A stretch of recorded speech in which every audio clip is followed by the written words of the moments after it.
little late. Would you please join us in prayer and pledge? Creator God, we pause before our deliberations today to ask your guidance and give us all wisdom as we take care of the business of the county.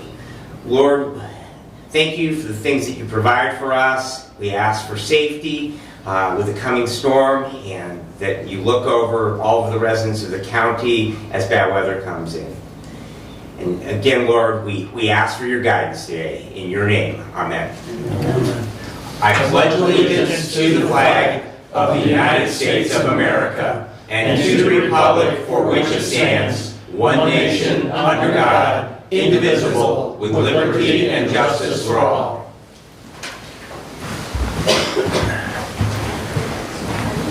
All right, thank you. First call out to the public. Our rule is a member of the public may address the board after receiving recognition from the chairperson and giving his or her name. Public comment shall be limited to a period set aside at each meeting for such purpose, and each speaker shall have the floor for no longer than 5 minutes unless the board grants an extension. Board of Commissioner Rules of Procedures and Bylaws 5.13-3, and we ask that your comments be respectful and good language.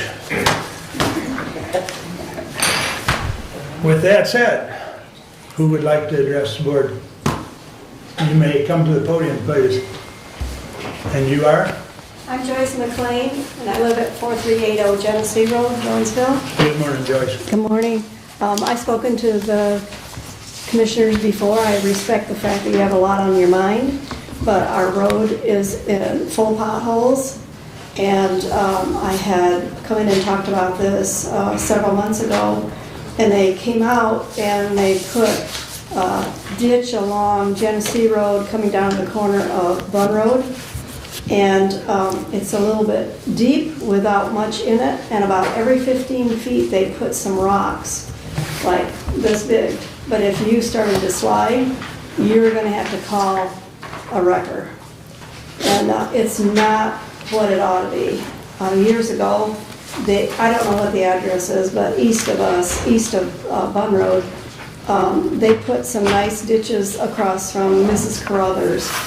And when we had the storm, I can't remember if it was a few months ago, it washed everything from the road into those ditches, so all the dirt, the clay, and all that's in the road is in the ditch, so there isn't a ditch any longer.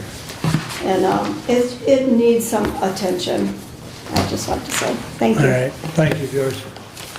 Anyone else wish to address the board at this time?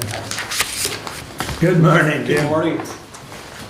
Each of the commissioners has a packet that was placed at your chair before the meeting. My name is Jim Schiffler. I'm with the Little Long Lake, Indiana and Michigan Watershed Association, and our address is 261, or box 261, Camden, Michigan.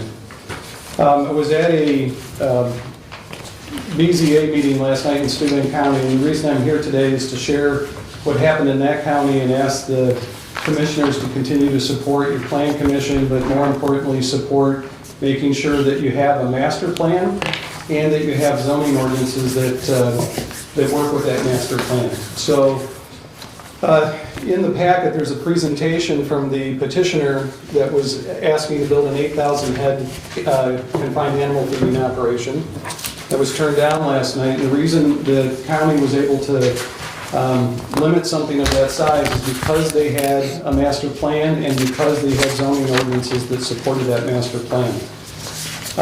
That same organization that asked to put this barn up has many operations in southern Michigan, specifically Hillsdale County and Branch County, especially the southern tier townships.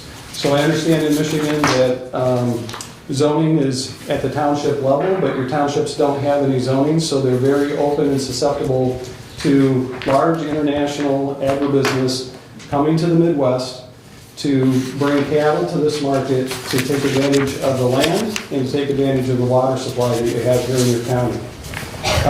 Specifically, I want to reference this page. So JBS is the agribusiness behind this effort to come to the Great Lakes region.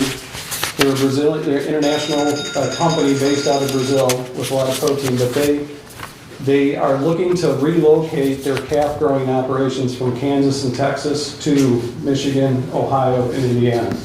And they're doing that through a company called Schmucker Family Farms, who's one of the largest. So they're committed to bringing 150,000 cattle to our market to be raised here and eventually harvested in Plainwell, Michigan, Pennsylvania, and Green Bay, Wisconsin. So this is where the baby calves come. They're raised on these 40-acre farms in the southern part of our county and then move to larger feeding operations before they go on to the final harvest area. So I'm just here today to make sure the board's aware of this. I'm not trying to pretend that you're not in the top of the news or anything like that, but there is an effort underway within the tri-state area between Williams County, Steuben County, and Hillsdale County and Summer Branch to bring more and more of this here. Many watershed studies show that our soil is not conducive to this. And if you haven't been lately, I ask you to go into the southern part of the county and look at the farms, look at the calf feeding operations, and see the runoff that's coming off these farms into our lakes and streams. So we're on Little Long Lake, and the reason we're concerned about this, we've got testing back from last summer now that shows the majority of the summer we should not have been in our lake because of toxins being produced by algae from runoff coming through 2 county ditches, county maintained ditches that come to our lake. We're working with Eagle because everything gets kicked up to the state level. Eagle's been very slow to respond. MDARD does not respond at all. So it's an issue where I believe the county needs to have some kind of guidance for what can and cannot happen relative to how manure is managed, how livestock is managed in the county. We're not anti-farm. We think farms and the community need to work together, but the citizens need to protect each other by having a set of rules and guidelines that help them go, get through daily life and business and work together to make sure that harm isn't extended to everyone. So I just want to make sure you're aware of it. I was at the Plan Commission meeting yesterday, and they're working on it, but it seems there's a lot of struggle, and your support of that particular group, both financially as well as helping make sure that their open positions get filled, would be very beneficial to the county and to the citizens of this county. So, thank you. Thank you, Jim.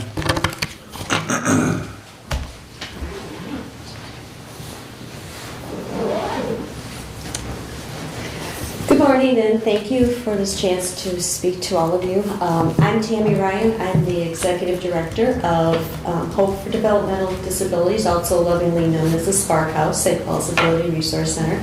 And I just wanted to express the gratitude for the money received from the mental health millage. On a daily basis, I get to witness the joy that this population, with those with developmental disabilities of all ages, I've even had a 96-year-old, I've had an 82-year-old, I have some 60-somethings, and I have some 20-somethings. They experience that chance to meet together with friends and have that connection in our community, and I wish all of you could witness what we get to witness. I'm grateful that now I'm not the only one witnessing the fun that they have. I have a staff now that witnesses on a daily basis. If I could bring some of our folks to make a public comment to, I would. They are most grateful. I see the growth, I see the connection, and how much of an impact we make on so many people. So I'm expressing gratitude for that grant money. It is well put to work all the time. And you probably see our van hustling around different parts of the county. And so we are extending our reach into Allen, Waldron, Reading, a little bit of North Adams, and the local area around here. I see that next summer we'll be expanding further out to Jonesville, most likely, to almost Hillsdale County, and there's a big demand in Reading. So the need is great. The desire to join in is phenomenal. As we come out of the pandemic period, we are slowly getting back to normal, and the great excitement that I would love to invite you all to is that our snowball dance gets to be in person, and the excitement is huge. We get dressed up, we have a great playlist, we are all busy making our own snacks that we're going to have, and their input is phenomenal of what they'd like to see, and they're making all the decorations. They have so much choice of what they want to do, and it's fun to see all that input. If you ever want to stop by, please do, so we can show you the great things that we're doing. And like I said, if you'd like to stop in at our dance, it's February 4th at St. Paul's Lutheran Church from 6 to 8.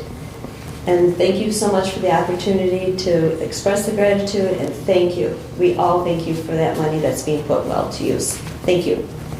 Thank you, Tammy. Anyone else wish to address the board at this time? We do have another public comment at the end of the meeting.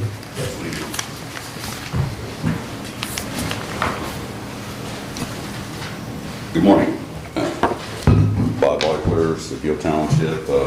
I got to observe a couple of things. One was the censorship that the YouTube, that the channel that we have here at the county, the altercations, or the altering, I should say, of what's being said has been chopped out. It went back about 9 months. Different videos going back to 3 years. A lot of things have been saved. So, you know, I would question some of the ways it's being done. The other is to Miss McLean, I believe it was. You're talking about the road issue. I think maybe Mark or whoever here is on their, you know, road commission committee, you know, may be able to give you the address as well as going over and see the new manager that's now on staff, and maybe help you out there. The other, I don't see where things are going to necessarily go. I see Ms. Beard, correct, is here today, and I hope that she can possibly speak on the amount of new people, you know, up to 100 that are now at the perennial park direction. How many in staff? When it was minimized before, you know, it has, you know, we're looking at the various charts that you have, you know, online, and so those things, you know, we're trying to keep track of.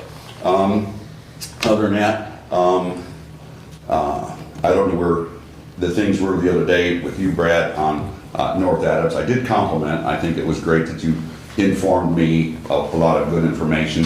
Following that, there was, you know, in question some of the issues that was, how are we going to conduct ourselves, you know, in front of the board, and things like that were now being stated. So when we do swear, and it does show in court that, you know, a person that's at this podium needs, you know, to have whatever he wants to address and how he addresses it is permissible. Now, again, I don't want to use foul language, but I am definitely saying that there's words that no matter what, doesn't hurt individuals, sticks and stones, you know, breakdowns, the old comments there. So please, let's stay with it. I don't know where everything is going to go this next this following year, but, you know, if push comes to shove, and, you know, if the county's going to, I'm going to say, censor this videotaping, which then falls back on Dave. I believe Dave is the ITT tech. Then maybe we need to look at what we're doing with that, and whether you consulted your attorneys. It's you guys' YouTube, so there might be some controversy there. But thank you, and stay well there, Mark. Thank you, Bob. Anyone else at this time? All right, moving right along. Consent agenda.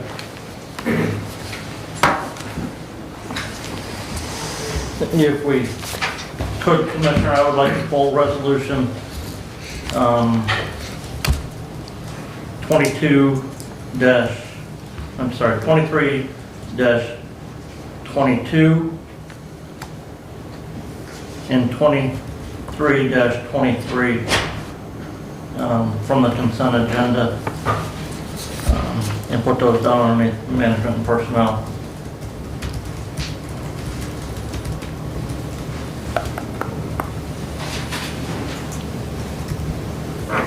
'22, '23. Respectfully, I would say that since Doug has been leading the parade on that 22, we put that under his report, please. Okay, yeah. Thank you.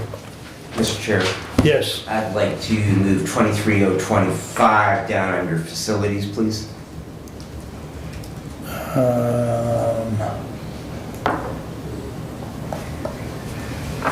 You said 23025? Correct. Okay, under facilities. Okay.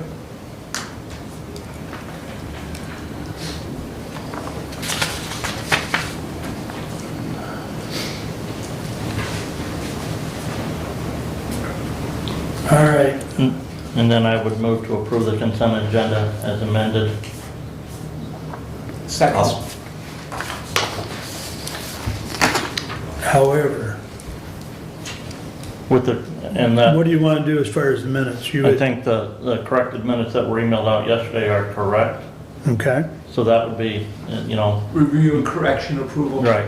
So those would be the minutes that I so the feel. ones were- that were emailed out are the ones that we were approving today? Yes. Yes. Okay. Just wanted to make that clear because, It is not as they appeared in the packet. Or Excuse me. It is not as they originally were sent out. correct. And I guess, Brent, for the record, would you please read those into the record, those two changes? That way we're at least on record of those two changes, please. Yeah, there was the original minutes that were sent out, as we know, there was a discrepancy in and I apologize for not catching it when Mr. Dane sent those minutes out the first time. I didn't catch it until I saw the packet and reviewed the resolution here. But we're correcting the minutes to change.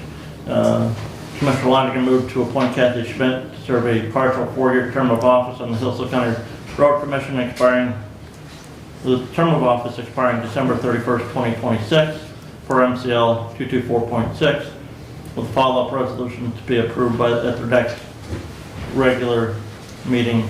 And again, that's per MCL 224.6. And again, the comment afterwards was that even though the term expires then, her appointment ends in 2 years per statute. Is there any questions or comments on that? Okay. All right.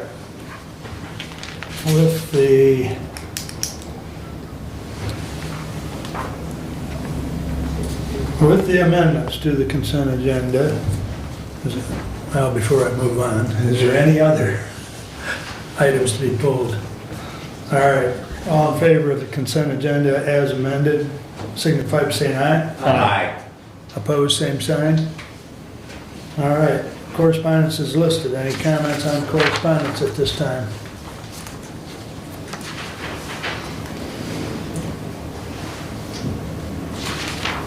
I know Brad and I talked about briefly the quarterly reports for the EMS for your review. Or anything? We have, just a note on that, we have received everyone's quarterly report with the exception of Somersets. Okay. Yeah, I see that one was missing, but I suspect that'll be forthcoming. Yeah. Thank you. Anything else on correspondence? All right, I'd entertain a motion to approve the regular agenda. I would move that we approve the regular agenda with the items that we moved down from consent. Support. Any other additions or corrections? Hearing none, all those in favor signify by saying aye. Aye. Opposed, same sign. All right. Keith, we finally got to you. Good morning. Good morning, Commissioners. It's nice to be back in here to give you some information and maybe answer some questions. All right, to start out, this was what I sent you. Did you guys receive this? It looks like it's up on the computer there. This is going to be statistics for the year of 2022, January through December. And with the new contract, I removed a few things because it wasn't requested, but I still left in response times because I think that's a very valuable report for you. So our response times within our youth service area per the contract, our normal response time is 9 minutes and 41 seconds. if we're looking at response times where we're assisting other agencies within Hillsdale County, Waldron, Tustin, Somerset, Addison, in those general areas, our response times increased to around 15 minutes, and that's just due to the response area, the distance getting there. And we've been doing a lot of calls outside our county now. We've been staffing mainly 3 ambulances throughout. So with our increased ambulance staffing, we're getting a lot more calls into Coldwater, Branch County, Calhoun, Jackson. So our response times average there around 20 minutes, but there's some responses that we're going are over 30 minutes away, 35, 40 minutes away, but we have mutual aid contracts, we have the vehicles, so we go. Other than that, our staffing levels are holding. What you'll notice is our paramedics, that number never changes. It's 7. We've had an applicant here or there, just didn't work out, but we still hold 7 paramedics, and that's where we were. We started, well, prior to me, my predecessor had an EMS sponsorship, which we were able to send 2 medics at that time, or EMTs at that time. Currently, we have 3 EMTs in a paramedic program, so we're trying to grow our own from inside. We have another person that, as of March, if everything goes well, he'll be starting another program, so there'll be 4 EMTs going through a paramedic sponsorship on our dime. We do hold a contract with them to hopefully keep them here for 3 years, but we have to do something to make sure we're putting paramedics out there. Our full-time staff, staffing levels, I'll just get past that because it's pretty much the same unless you have questions on it. Our call volume has decreased on emergencies and transfers compared to last year. That number is sometimes good, sometimes bad. It allows us to be more available, so our unable to handles went down, but it's just kind of how it is. We ran 3,198 emergency calls last year. That's significant, but it was down to 163. Total transfers through the county was 496. 463 of those were out of Hillsdale Hospital. If you look at our refusals and not able to handle, that equates to about 35% of no transports. So when you look at an ambulance, and we're a private ambulance service that receives a millage, 35% of the time that we're on the road moving those ambulances that now cost $225,000 or more, give or take what you get, we just ordered one at $225,000. They're non-payers. They're the fuel, the maintenance, everything that comes with moving these trucks around. 35% of them are non-payers, so that's a third of our lost revenue, which the millage makes up for. The assist care, which is our wheelchair, it went up 65% in call volume. That's something that our contract is not, we do not require to have a wheelchair van in our contract, but that is something that is well received within the community. We did 551 transports in a wheelchair van. So if we didn't have that service here, then other agencies would have to take on that extra workload. So the total call volume, the other, when you look at the bottom, this is other, those are like structured fire assist, where we're sending a unit out there to just sit on scene. So there are about 27 of those. Our total call volume over the year of 2022 was 4,272. That's significant. We cover 11 townships and 4 cities. Another area, the last part that I wanted to report to you was our AHA Training Center. Again, that's another part that we offer to the community. We have 26 instructors, and they're spread out throughout multiple different counties, quite a few within Hillsdale County, but we put on, between all those instructors, 174 classes. That equated to a 1,013 e-card distribution, which are CPR cards to students. So 1,013 students were able to go through our facility. That's another portion that, between the wheelchair van and the AHA Training Center, those are really at a no revenue. We make a little bit, but it's not enough to really cover all our costs. So, but it's great for the community. So we keep everything running as it was prior to me coming in. But that's all I have to report on right now. I'd like to answer some questions if you have them. Go ahead, Brad.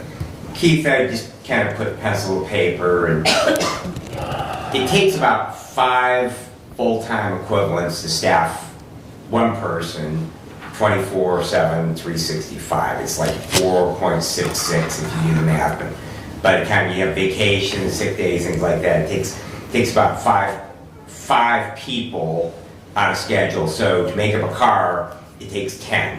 So if it's an ALS car, you're gonna have one paramedic, one EMT, possibly another medic, if just because of the way schedules work. So just looking at that, it basically with 7 medics, that it means about 1.5 cars are actually staffed at the ALS level at any one time within the county. And I bring that up just simply so that my fellow commissioners, public, can understand the challenges that we face. The other is, and I greatly appreciate the program and the partnership that you have with your medics, but of those 3 EMTs, that based on the 72% on second attempt National Register pass rate, that you're probably going to get 1 medic if they actually do complete the program, and it's 18 months. So it's optimistic, but as you point out, the numbers really don't change. So, and it's really not a question, but more of, and if you would like to expand on that, but that is the challenge, and it's not a challenge that we face in Hillsdale County. As you mentioned, you're running a lot of calls, especially to the west of here. Staffing just continues to be a problem everywhere throughout the state of Michigan. Everybody probably at any one time has cars down, but I don't know if you wanted to speak to those challenges that we continue to face as far as having personnel and being able to staff cars 24/7, 365. Well, as you pointed out, that there are challenges, but the way we're doing it, we're moving our schedule around. So our Station 2 car here in Hillsdale City runs 48-hour shifts. So they run 48 straight. They have 5 days off, 2 days on, 5 days off. That opens up room for overtime for them as well. We have 3 paramedics sitting over there. That opens up a weekend that we still have filled. So our paramedics at 7 are staffing the reading station in Hillsdale City 24/7, 365. So our 2 ALS ambulances are running, not 1.5. The only time where that throws into a problem in there is when people call off sick, they take vacation time, and you can't stop that. So then we'll start moving crews around. So if we do have a paramedic call off out there and reading, then we'll have 1 paramedic on. Well, that EMT will move them. So then we'll make a BLS car and have an echo unit available, and then we're staffing and paging out. But lately, we've been running 3 cars here. Actually, more than lately. It's been months that we've been running 3 cars strategically. And if it's not 3, it's 2.5, because we've been putting a paramedic up in Litchfield just to get out there, because of Scipio Township and Litchfield, there was concerns about us not being in their area, because I moved them to reading. And when you look at it, it was a strategic plan that I had to move them. We look at the higher call volume, and the higher call volume south of town, well, initially, highest call volumes here in the city and anything around here, and then it goes south of town. So we staff those 24/7, 365. We didn't have the staffing for our 3rd car. We do now. We are staffing it. And actually, Ken Hollenbeck actually does all our staffing for us, and we only need 2 more employees, and we'll be at full capacity. That's good. That speaks volumes. We're getting applicants from Westland, Kalamazoo. We get a lot of people that are reaching out on social media. Is one of them that's pulling people to us. When I talk to them on the phone, there's a lot of things that sell in a small area like we are, because we only focus on Hillsdale County. We don't focus on other counties. And they want to come here. Because working for a large organization, when you work for that company, they cover multiple counties, they service multiple hospitals, and that's their functions. Our function is Hillsdale County, our service area, well, the county in general, because we're going to go anywhere in the county, and the Hillsdale Hospital. That's it. We get multiple phone calls all the time from Coldwater Hospital, Marshall, they want us to do transfers, we turn them down. We do not do transfers for any other hospital except Hillsdale, period. We only stay in Hillsdale, that's our goal. And a lot of that is we get a millage. The taxpayer expects an ambulance. We will give them that ambulance. We do not send our last ambulance out on any transfer. We will guarantee that we have one ambulance 24/7, 365. Now, if they're on a call, we can't help that. We put 3 ambulances on, there's gonna be 5 911 calls that come in at the same time. We can't help that. But what we can do is try to do what we're required. And we're putting the crews out there. Our numbers are getting better, our staffing levels are getting better, our unable to handles are getting better. But we have to produce, and we have to produce medics. And putting our medics through that class, we can only cross our fingers and hope that they get through the National Registry. But sitting back and trying to pull them from Kalamazoo or whatever, all these big organizations right now are pulling these individuals in. EMT classes, medics are paying them hourly wages to sit in the classroom. They sign contracts with them for however long, and that keeps them there.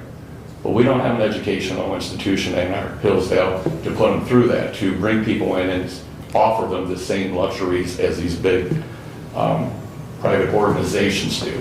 So if we don't send ours, then we're not ever going to grow. And we're going to try to grow, and that's why we'll have 4.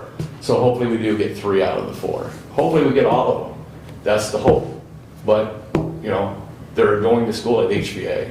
HVA is a great educational institution. That's why we prefer to go there. The cost is 1/3 of sending them to a college.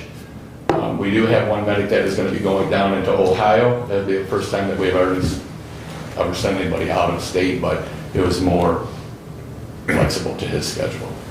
So he checked into it, and we're going to keep continuing. So we got 4 in, and hopefully we can send a few more EMTs. So, but it's a commitment between them, because they still have to work full-time hours for us, plus go to school, and that's a lot for anybody.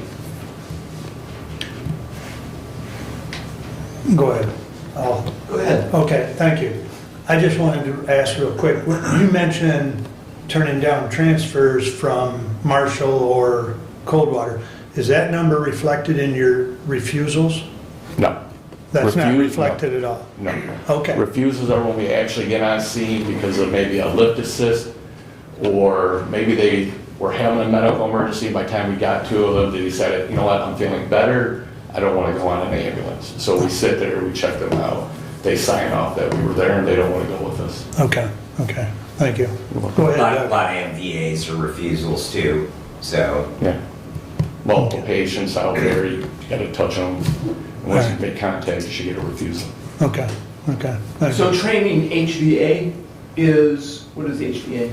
It's Emergent Health Partners, it's Huron Valley Huron Ambulance. Valley. It's Ann Arbor, but, so a lot of our students, well, they go to Ann Arbor, but they have a clinical site now in Jackson.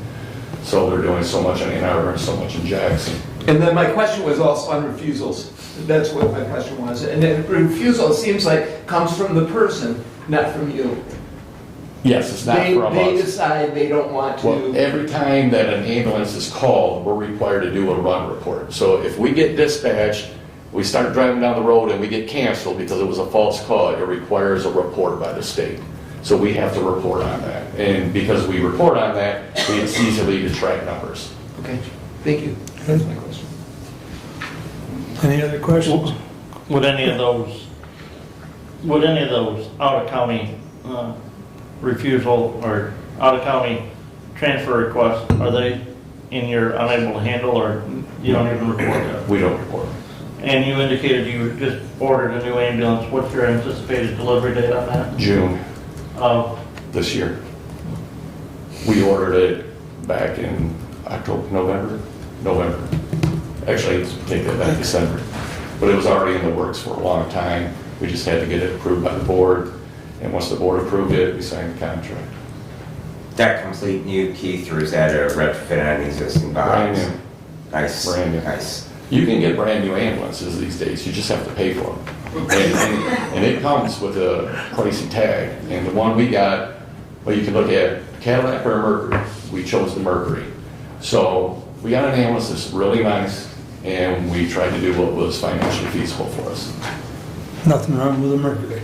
Exactly, that's the way I look at it. I drive a Maverick. Find a new one. All right, any other questions for Keith? All right. Thank you. Have a Thank wonderful you. day. We'll see you next quarter. Thanks, sir. Thank you. All right, Terry, good morning. Good morning. So thank you. Welcome to Commissioner Lanius, who is new to the commissioners, and I had a chance to introduce myself last week. He attended the Human Services Network meeting, so it was nice, and thank you, Commissioner Leininger, for your participation on the Senior Center Board. I have before you a packet of information. As I mentioned to Mark, the hope was to present our annual audit. There were some delays, so you'll see me back here hopefully in February to present that, which is why I didn't bring the finance people, because they're busy doing other things. But again, I'll be back. Before I go through this packet, and because there's a new person on the commissioners, our annual budget this year is approximately $2.6 million. There is a summarized budget on the second page, our master budget for fiscal year 23. And we have a staff of 45. I know Bob asked some questions. We have multiple programs and services, of course, that live the mission of keeping people at home independent, healthy, and involved in the community. And we are different. I know many of you already know this, but we are different from Jackson, Branch County, and Lenawee, the bordering counties. They all have a Department on Aging under the umbrella of their county, and we function as a private nonprofit, even though we are gracious for the senior millage funding we receive. So in essence, we function as the focal point for senior services and the Department on Aging, which was dissolved, I want to say mid-1990s in Hillsdale County. It wasn't because the seniors were going anywhere. So one of the forms that you request, you being the county commissioners, is the first page. And that was from our fiscal year 2022 actual.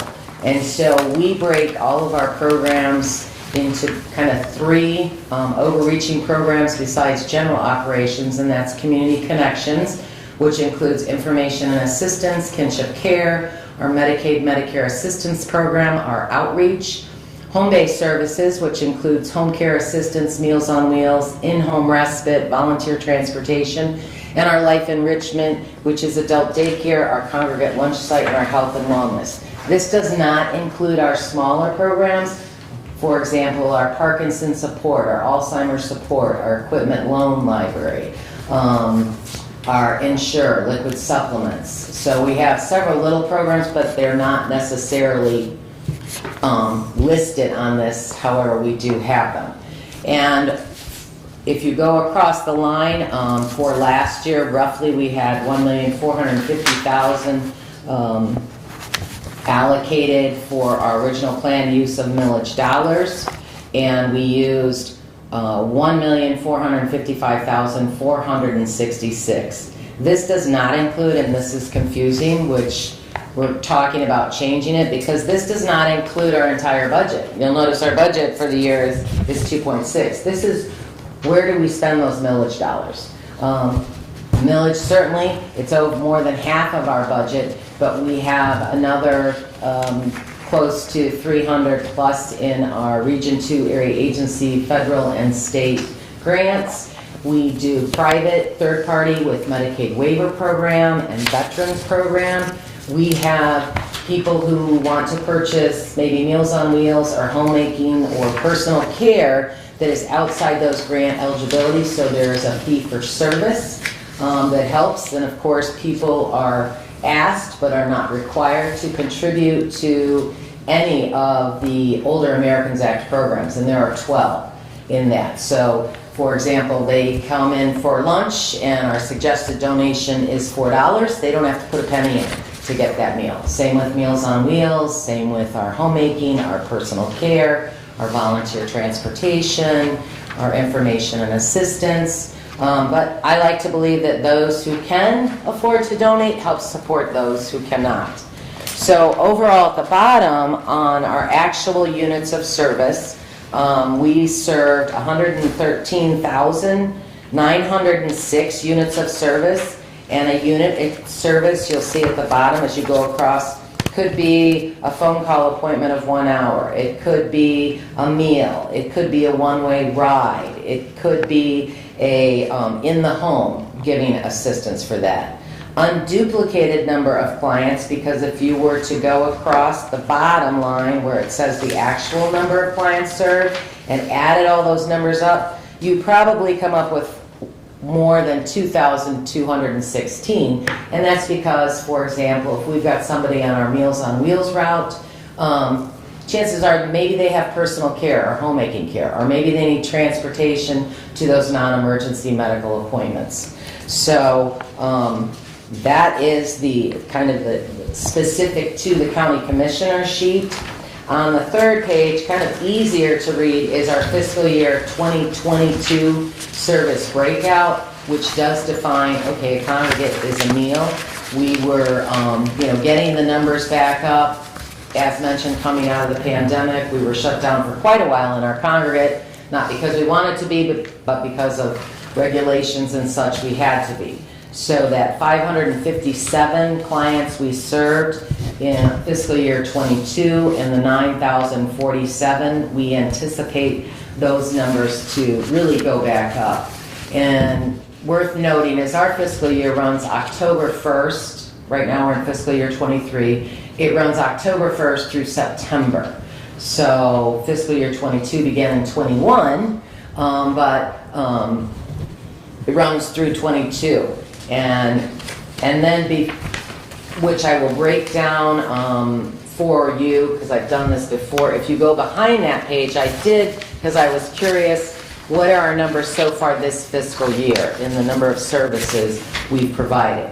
So again, this is just a different kind of template on the side. ADC, for example, stands for adult daycare, but if you go to the very last page of that, which is the third page back, we so far this year, for our first quarter ending September 31st, have provided 34,652 units and serving 1,027 unduplicated clients. And I believe it's important to note unduplicated, because I could say, every time that individual got a meal, oh, we've served thousands and thousands of clients, but really it's that unduplicated number. I anticipate that this fiscal year we will be back up with our numbers, particularly with the baby boomers who are now retiring at a fast rate. 1 out of every 4 individuals 60 and older that we provide services to in Hillsdale County.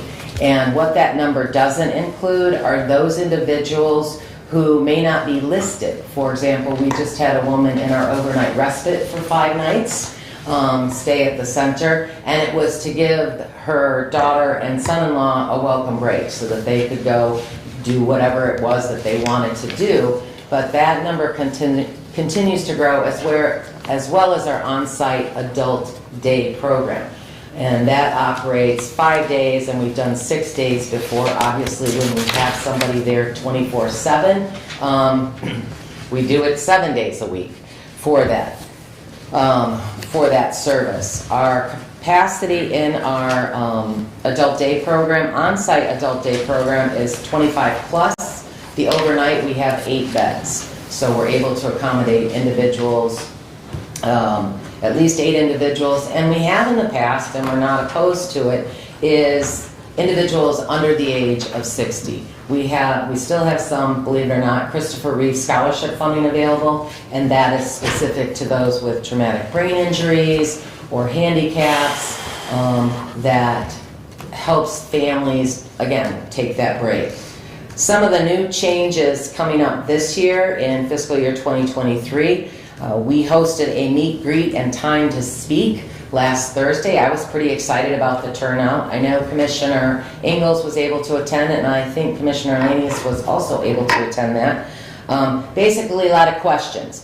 In August of 22, we acquired the back 17 acres for perennial park for development. Consensus was to take the low-cost housing, which we had on the current 12 acres, and leave that open green space and move the low-cost housing to the south end of the property.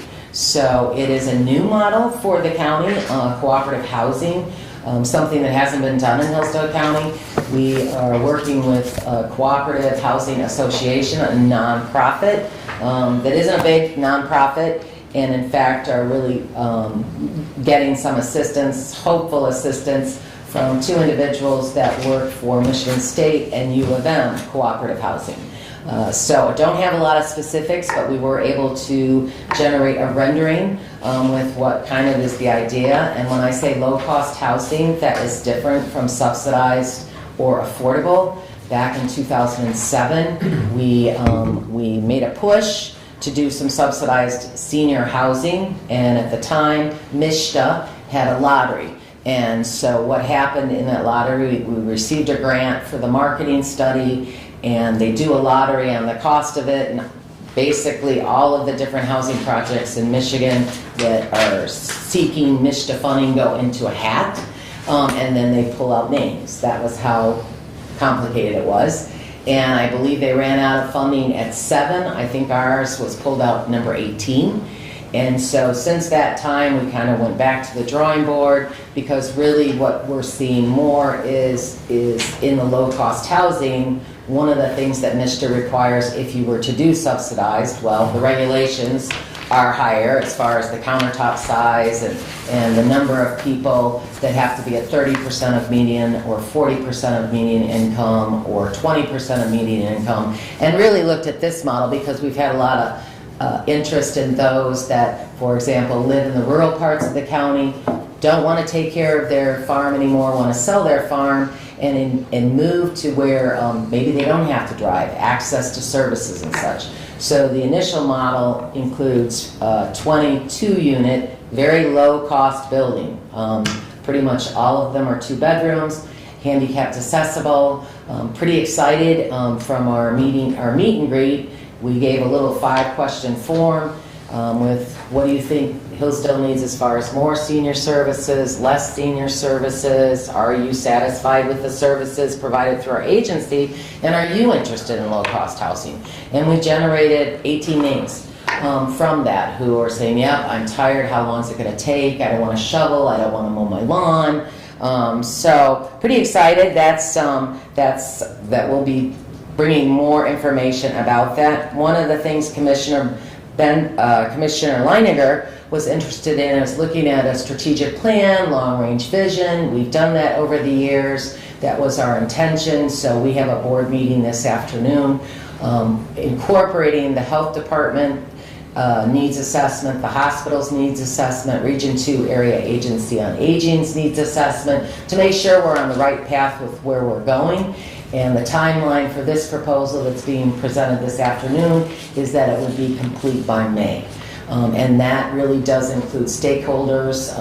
It could be board members, it could be staff, it could be the general public, it could be other human service organizations, to make sure that we're really building for the future and ensuring that the needs are identified in the county.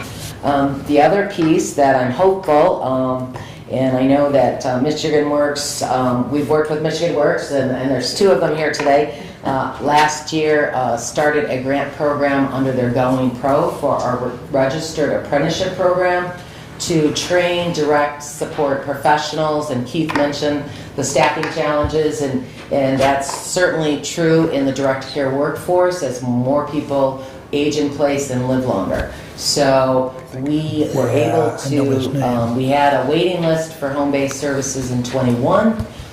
We were able to fill the waiting list and not have a waiting list, and then in January of this year, we had to institute a waiting list for home-based services again, not because of funding, but because of staffing challenges. So just hired 2 more direct care workers. Basically, the registered apprenticeship program is to really raise the bar on the view in the general population that taking care of the elderly is a menial task, because it should be recognized and honored for the great service that it does provide. So this 8-week program moves a direct care worker. Once they go through job shadowing and all of these training things that we created the curriculum, they are a direct support professional, a DSP. I'm also sitting on a direct care worker task force at the state level, which I've been on for probably 3 years, because this is not specific to Hillsdale County, it's nationwide. And it costs more when people have to go into a nursing home. I don't need to show you the math on that. It's pretty self-evident. People are happier, and then they also, if they're able to stay in their own home, contribute to the general operation cost of the county by shopping locally and supporting all of those local things. We are celebrating in March. I know it's kind of somewhat out, but in March, Friday, March 24th, we will be hosting a 40-year anniversary celebration for Hillsdale County Senior Services Center. So more information on that, but do hope some of you are able to attend.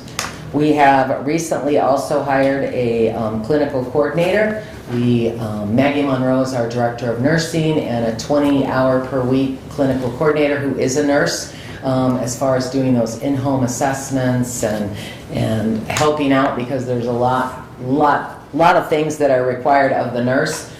She gets called out.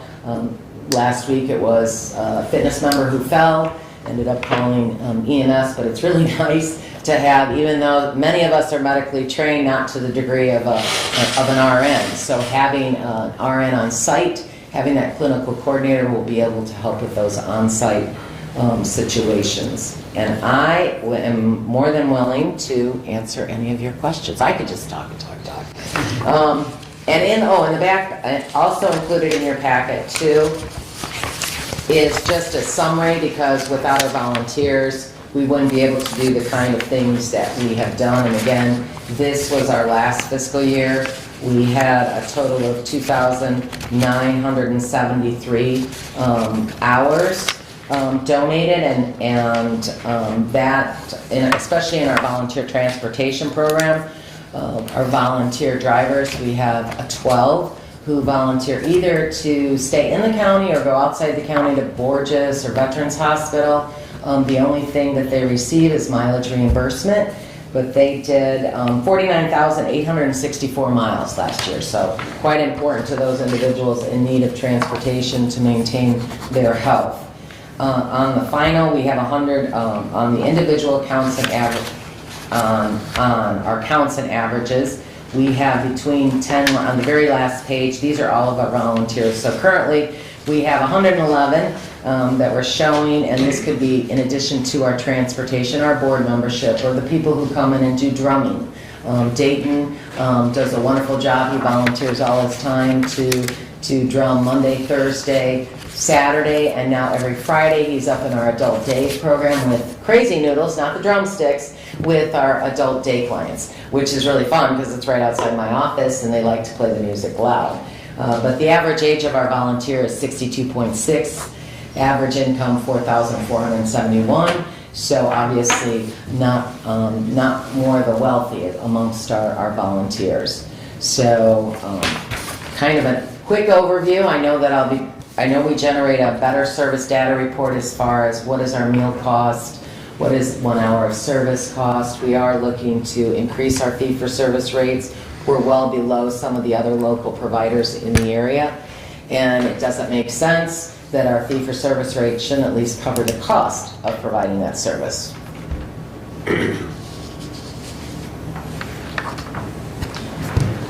Go ahead, Doug. A comment on that is that with the millage, that would compensate the difference. Pardon me? On fee-for-service. Yes. When you have a millage, it's understandable that your fee-for-service would be less. Somewhat. There's different views on that.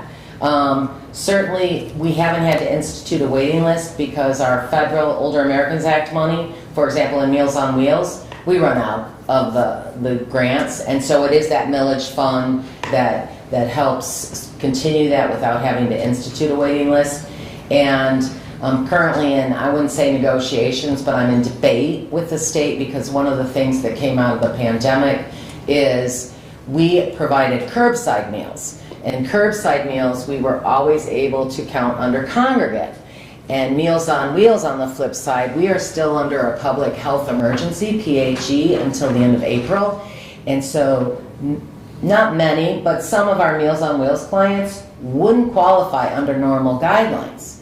So once the PHE is suspended, then we have to go on and say, okay, do you need help preparing your meals? You don't drive around much. You might have some assistance with daily living, handicaps that impact that. Because we have just gone gangbusters on our Meals on Wheels during this time. And we count them as COVID meals, so to speak, but really they're meals that would be provided that otherwise wouldn't be provided.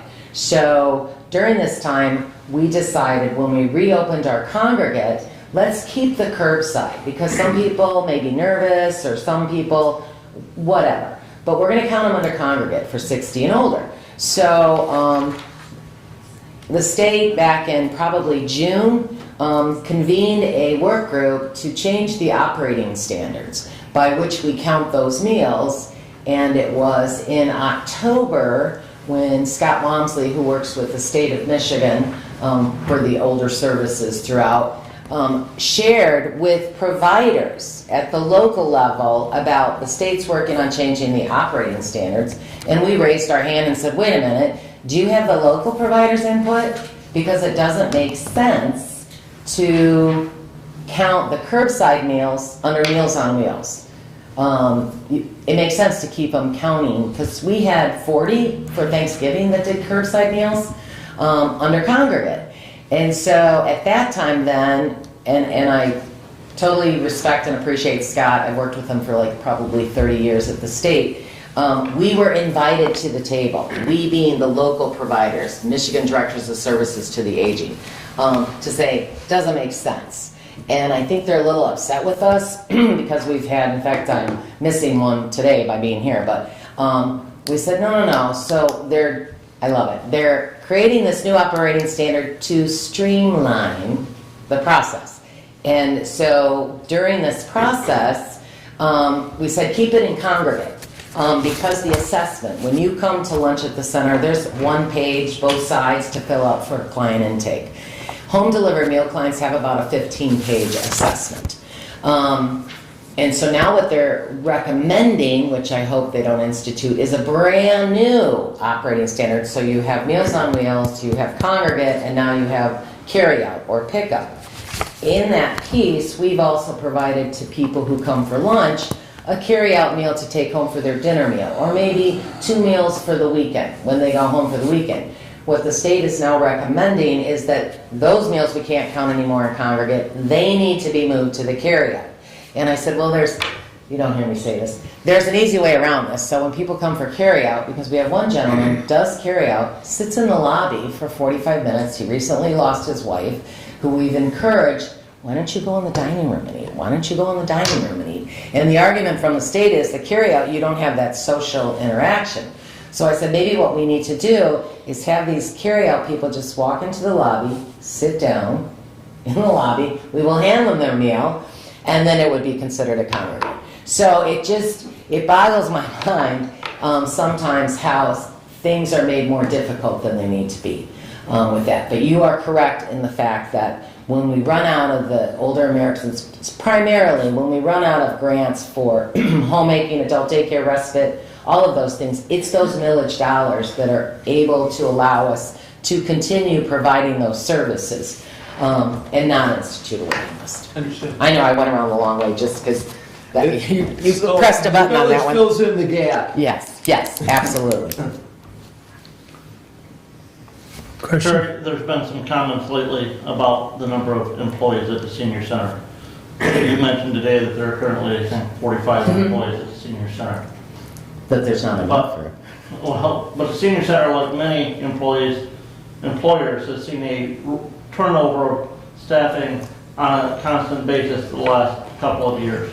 When somebody looks at your 990 report that's online, and not the most recent one, but previous ones, they're going to see a number out there of employees at the center, I think, Well, I can tell you, I just said how many. It says 80, but that's total employees that work for the center at some point in time in the fiscal year. That's not Number of number of employees at any one time, or you know. For example, I just asked, because we have the W-2s going out, I said, how many W-2s do we send out? 62. 62. So the number's kind of gone down, but we had 62 people employed, but at any given time, roughly have 45. And really, for example, in our home-based services, we used to have 20 direct care workers. We're at 12. So we really, and the demand is not going anywhere except for up. So really, we should be closer to 54 for that. But it is that turnover. They start, we go through the whole process, and then they work for a week or don't show up the first day, or yeah, it's a challenge that many of you probably have in your businesses, or not something new. So you talked briefly about the volunteer drivers. Mm-hmm. I just got to say, we've got to recognize Kathy Ackerman for keeping the flower beds so beautiful. She does. Not necessarily this time of year, but Right, all summer right. long, she keeps the place looking very She does. vibrant. She So- does hours and hours. She's the sneaky elf that comes in off hours. Usually I'll catch her there on a Sunday or a Saturday. But she's a master gardener who has been volunteering. Well, she came on as a Meals on Wheels driver probably 8 years ago, maybe, and then switched over to the flower beds. And I think she does some at the county fairgrounds and St. Paul's Church and another church over in Jonesville. But she keeps all the flower beds around the center just looking absolutely gorgeous. And we get more Exactly. than, if you haven't been up there in the spring or when the flowers are blooming, not now, but she just does a tremendous job, and all her time's volunteer. Yeah, I just wanted to shout out because she does a wonderful job. She's pretty incredible. So the unduplicated clients of 2216, Terry, just curious, Yep. 2,216. Mm-hmm. So we know those are seniors. Mm-hmm. And I guess my question is do you know approximately how many seniors we've got out of the roughly 45,000 residents? I mean, is it? Oh, what's the population? I want to Yeah. say it's like 11,000. Don't quote me. I was thinking 10,000.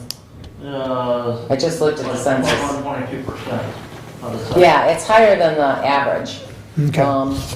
It's higher So, than the I guess- national average. And I can bring that to the next meeting because That'd be great. We're starting to go around to the townships and the villages again, which we try to get out to once a year at least, to give them a report specific to Ransom or Pittsford or Hillsdale Township. And I usually have that figure with me on the 2020 census on the number of seniors 60 and older in the county, and specific to their areas as well. I give the number of households, and Right. here's all the...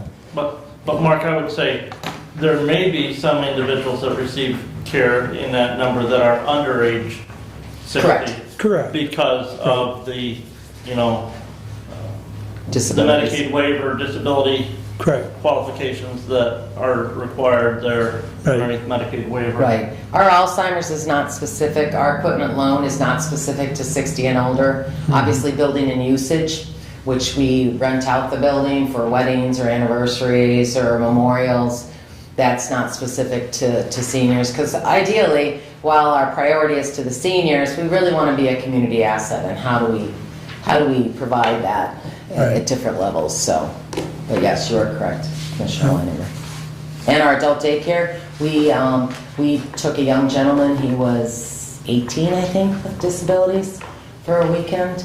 Right. Yeah, Right. yeah, so. Well, in particular, the fitness center is more Oh, ages. yes, fitness center is 13 and older. So there's a higher fee for those 60 and under, but we have seen, oh my gosh, crazy numbers with the silver sneakers and the Silver and Fit and Tivity, where people who are on Medicare, their supplemental policy covers the membership. And it doesn't cost, obviously they're paying for their Medicare supplemental policy, but we have really gone gangbusters since January of this year. In fact, I just worked with my dad to get him into a different policy that has silver sneakers. So his his membership is covered. And what happens is the silver sneakers, and it might be a little variance in the fees, but we get from people participating, the center receives $3.25 per visit, up to 10 visits a month. It doesn't give any more. My dad comes 6 days a week, and so we're still only going to get that up to 10 visits for individuals, part of that program, which is nice. Other questions? Anyone? All right, Thank you. we'll see you next month. Okay. Thanks, Terry. Thank you. See you today. Read. Yeah. All right. Mr. Brad, See if you got an email from Susie. ready reports, you're up first. Thank you very much, Mr. Chair. Quite a few things since our last meeting under public safety.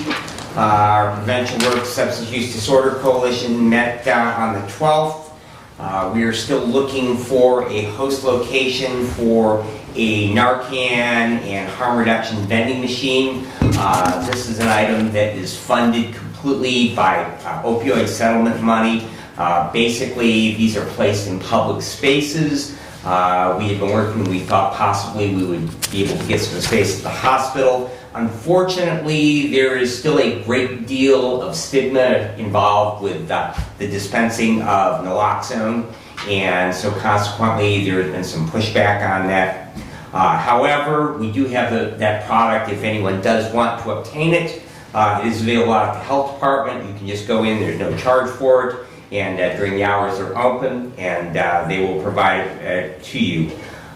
We are also looking for ways to spend our PA2 dollars. Hillsdale County gets $5,000 a year in prevention funds from the state. That is convention tax, facility tax money that flows down to the county, and we utilize that for prevention programs within schools throughout the county, other harm reduction programs, basically anything that would reduce the use of tobacco product, alcohol products, or other substances. The 911 board met on the 18th of January. Just a note to my fellow commissioners, we have a number of appointments or reappointments coming up this year.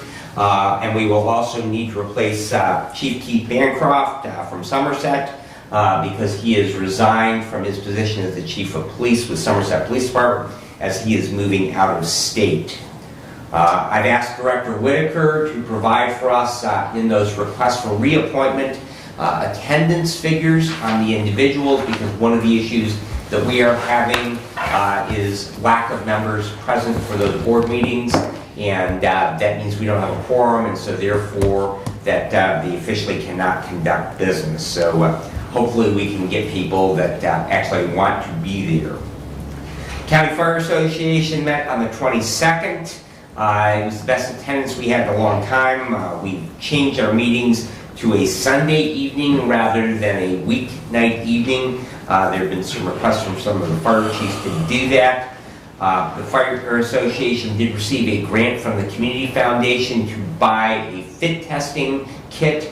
What that is that all fire departments are required for their SCBA masks to fit test those masks on all of their firefighters once a year. That's a OSHA and NIOSH requirement that they do that, and then they have to record keep for that. So this basically will allow it as adapters for the different type of SCBAs. My department, we use MSA equipment. Neighboring Camden has Scott. City of Hillsdale, they were part of they received new SCBAs. They, Jonesville and Litchfield cities, they all have new Scott equipment. So anyways, it has adapters to be able to use for that. That equipment will be housed at Hillsdale City Fire Department because it is staffed 24/7 there. Makes it a little bit easier to get that in and out.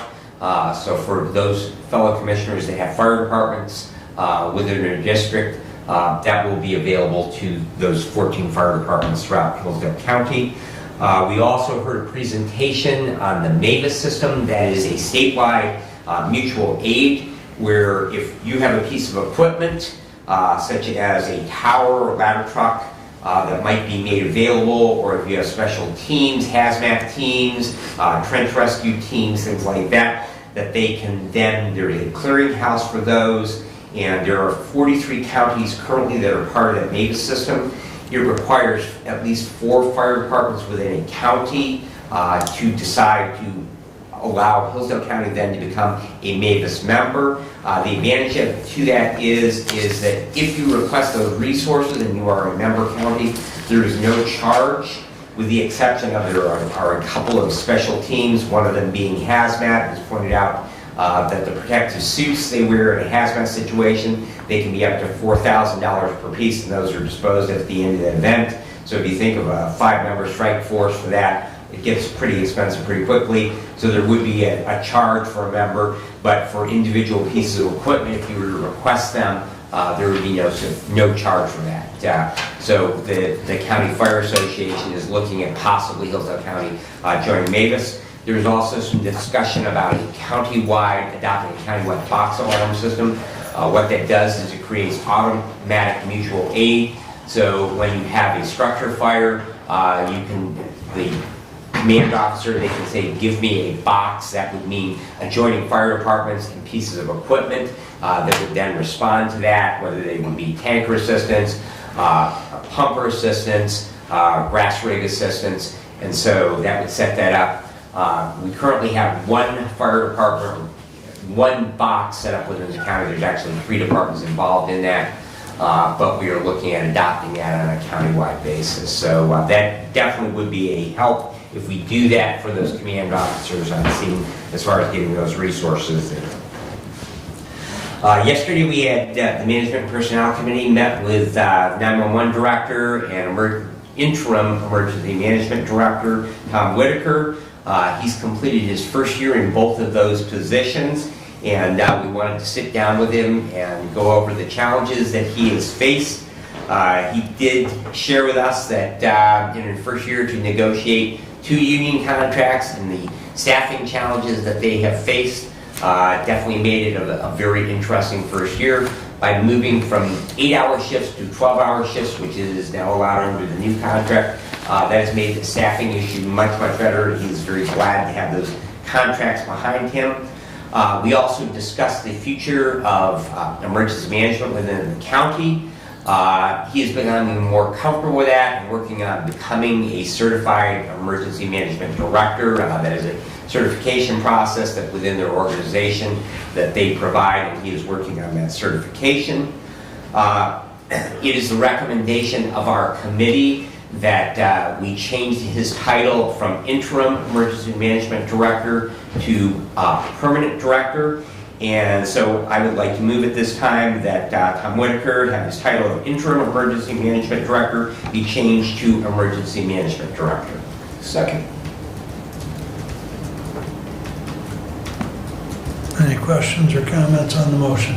And just for the public, for clarification, there's no change in salary compensation. No with change that in removal of compensation. Interim to permanent. So. And just to that point also, that is 50% reimbursed, so anything that we spend on emergency management, not just on his, but there is a part-time clerical person for emergency management and then 2 assistant directors, and 50% of the cost for that department is reimbursed by the state. So, but no, there would be no change in salary. Correct.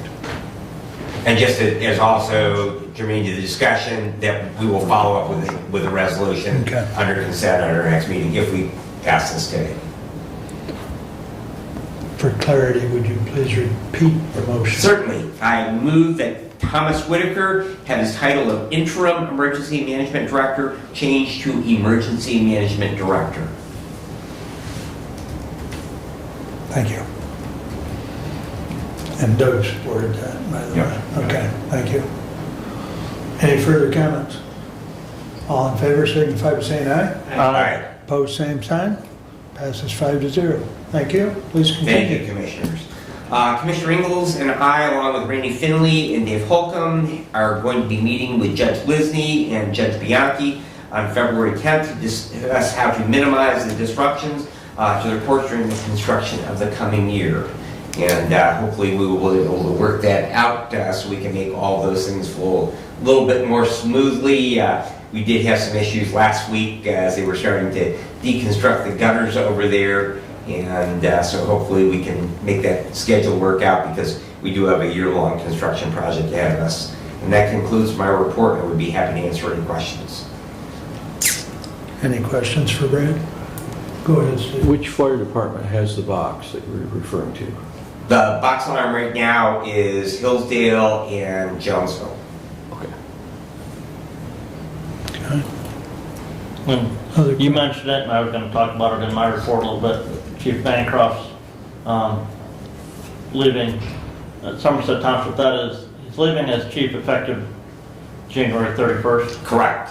And forgive me, I heard the name, but I can't remember the name of his replacement.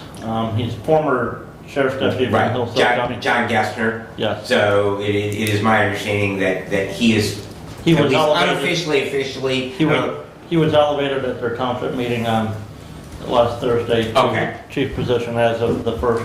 But Mr. Bancroft is also still going to be on contract work for the township at least through the month of February. So I'm not sure when you need to have that replacement appointment made at on the board. So he, from what he shared with me after the meeting is they're moving to Columbus, Ohio because of his wife's employment. And so he felt that they would be here buttoning up his their house and other business through the end of February. So hopefully we would have that recommendation in February and then we can get that under consent. Okay. Okay. Anything else for Brad? Mr. Doug, or let's see. Yeah. You're up, sir. Thank you. We have resolutions that have been moved from the consent agenda. We'll start with 23-022. Commissioner Langer, you asked to move that. I did. Yeah. Please, since it's been moved, please read it into record. Okay. Here you go. I got it. You got it. It's right here. To the Honorable Board of Commissioners, we recommend following the applicants selected by the Board of Commissioners at their January 10, 2024 meeting to fulfill the remaining two positions on the Road Commission Board as follows. Mark Klein, first appointed 01/10/2023, partial term expiring 12/31/2024. Kathleen Schmidt, 1/10/23, first appointed, partial term expiring 12/31/2024. Respectfully submitted. Support. Go ahead. The reason I asked to have this moved is because I didn't feel the language of the resolution was consistent with the motion that was passed at the meeting last, on the 10th. Because MCL statute allows us to stagger the terms of road commission officers so that we don't have more than two terms expiring in any 1 year. And as I read that resolution as written, we have both of those terms are expiring in 2024, as is the term that Mike Parney is currently serving, that expires in 2024. Thus was the reason I had made the motion to appoint Kathy Schmidt to a term of office to expire, to a partial term of office to expire December 31st, 2026. The same MCL statute states so that our appointments expire in the January 1st of the first odd number year following the appointment. Okay? So, I would move to amend the resolution by indicating Kathy Schmidt's term of office, the term, not the appointment, but the term of office expires December 31st, 2026 for the past motion. Second. So comment is that the resolution really should match up with the motion that came from, that we just amended in our minutes.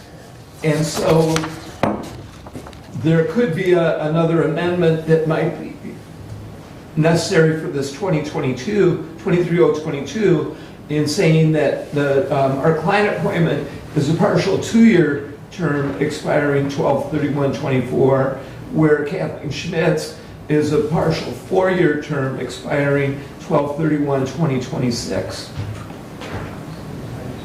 But both appointments end at the same time in 2 years. The appointments are different Than the terms. Correct. Exactly.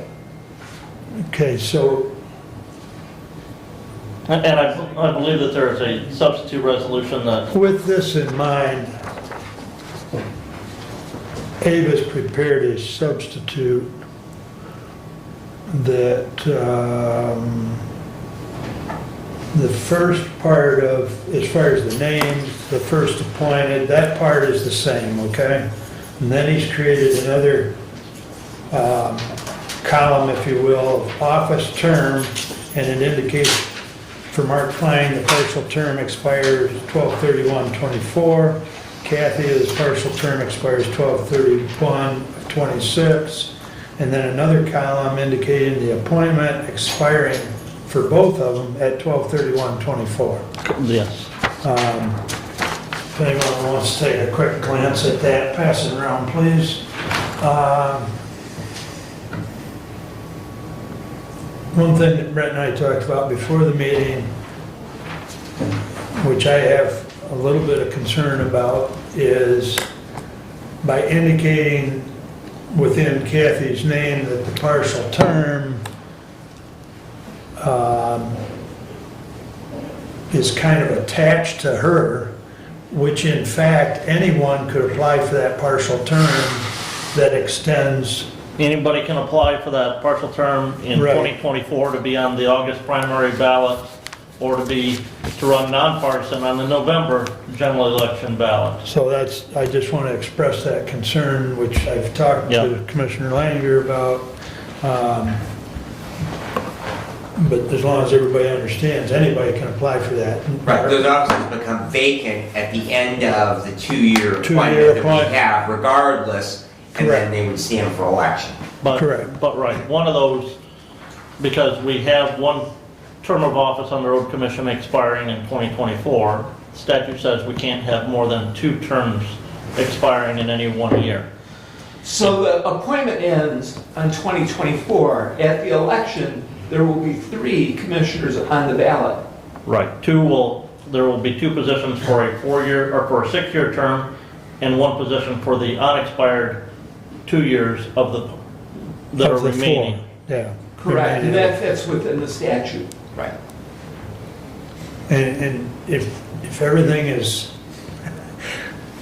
And if anybody- everything's figured correctly, this will be the only time we see 3 on the ballot. Correct. As far as the road Yes. commission. Yes. So, because of the staggered terms. Yeah, Right, this is the initial setup Correct. with 5. Correct. You know, we're adding, and so there's going to be 2 terms that have 2. right, so in 24, there will be 2 6-year terms up for election. In 26, there will be 2 6-year terms up for election. Yes. Right. Mr. Chair, if I, Please. because I heard Commissioner Langer mention on November ballot, nonpartisan, you could do that, however, these are partisan seats, so they would appear in the August primary, if there is, and then there would then move on to the November And I general. said, they can be on the, filed to run in the August primary, or filed to run nonpartisan for the Correct. November Right. ballot if they so choose. And I just wanted to make sure that we were clarifying that. Correct. So we need to have a motion for an amendment to follow the plan of what we're passing around. Or we could just vote, yeah, we have a new resolution number, and we could just It simply, is the same. Can I, for housekeeping, can I ask this? You introduced the resolution, so, but then you went right No, into the it was the amendment, so amendment. no one supported you introducing the resolution. I did. You did? Yes, Okay, sir. Thank you. Yes. Okay, sorry. And I guess I would withdraw my amendment, move to withdraw my amendment, And and I will substitute as to with the replace, prepared substitution. yes, Resolution 22-023 with the substitute resolution as presented. And and I will support that. Not 23, 22. 23-022. I'm sorry, yes. Yes. Let me get the right line here. Yeah, Comment or question, Steve? 23-022. My only question is how do we come to Kathy Schmidt being the going out to the 26 and not Mark Klein going out to 26. It was in the motion. Those were the motions that were passed Previously. last month, or on the 10th. And again, both appointments, Steve, end December 31st, Right. 2024. The appointments do. Right. But it's, one of those terms has to go for more than 2 years. Right. And the other clarification, they can choose which term that they are going to then run for. So If they could they either do. run for a 6-year term, or they could run for the balance of the 2 years. Right.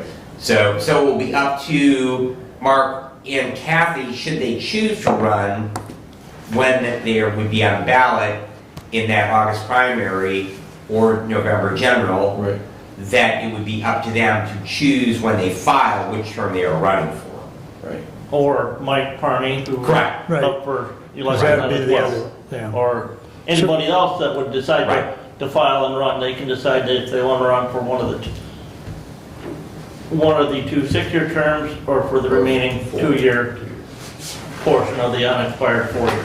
Okay. Right, it's the term that's defined. Right. The appointments end. Right. Difference. Got it. Okay, are we all clear? And we're voting on the amendment.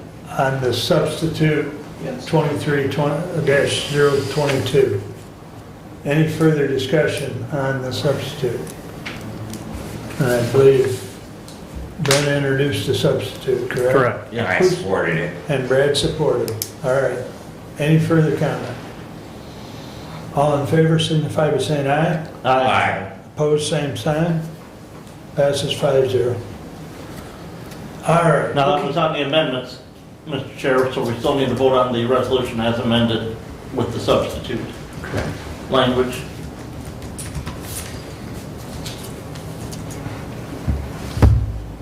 And because of the nature of this, I would ask you by roll call.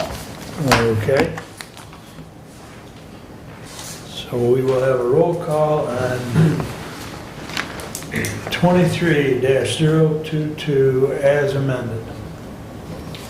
Commissioner Ingles, Yes. Commissioner Lanius, Yes. Commissioner Wiley, Yes. Commissioner Benzing, Yes. Commissioner Leininger. Yes. Passes 5-0. Okay, Next up, we have, pardon? please continue. We have Resolution 23-025 to the Honorable Board of Commissioners. We recommend proceeding with the Renaissance contract with funding to be determined and recommended by the Budget Committee for the masonry work on the main body of the courthouse building as well as the addition. The total sum of the proposed project is $2,947,850, respectfully submitted. Support. Go ahead, Brad. Thank you. And I asked for this simply to be pulled, not have it under consent. We did this by motion last time to pass it. My concern continues to be, we really don't know the total cost of this project yet. We know what the stonework is going to be, and we're going to have to go out and borrow, but we still have not determined what we're doing with the annex. We still have not determined, we've been told twice by the State Court Administrator's Office that we can't put 3 courts into the historic courthouse in 2018 and 2021. So we really don't know where we're going yet. We don't know what our final cost is going to be. And so I am just not comfortable with the idea that we are going to task budget with borrowing the additional funds beyond what we have in hand from the ARP monies, because we don't know what the total cost of the project is going to be.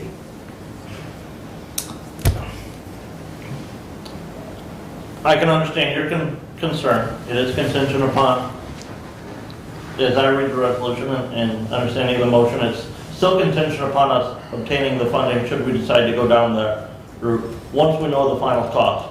I've got rough ideas right now, just for this, and based on our initial thought of what windows were gonna cost as to how to potentially pay for that with some additional bond funding for the county, but correct, we need to know that cost on some other things first before we go out and really hammer down that bond, the terms on the bond, to be able to then present that back to the board for consideration and approval. But I'm in support of the motion because to me the work needs to be done. We need to proceed forward. We've passed a motion authorizing this on the 10th. I think we need to proceed with the resolution, and I'm sure Commissioner Ingles is going to have some other updates on some of those other items that you brought up, that hopefully we can have some clarity as to where we proceed from here on some of those other issues, so that we can get the bid cost for the windows and we can decide what we're doing with the annex and have some clarity on that, so that we know what we would need to look at borrowing to finish maintaining that building. So I think the other issue that I know Doug and I talked about was, this kind of gives us a placeholder, especially with Renaissance, so that we don't lose our spot in line, correct? Yes, and beyond that, the process of doing the work on the tower, the bell tower, and the cupola with scaffolding is currently in place and is set up to continue the project. And I think the intent has been and continues to be to do the project.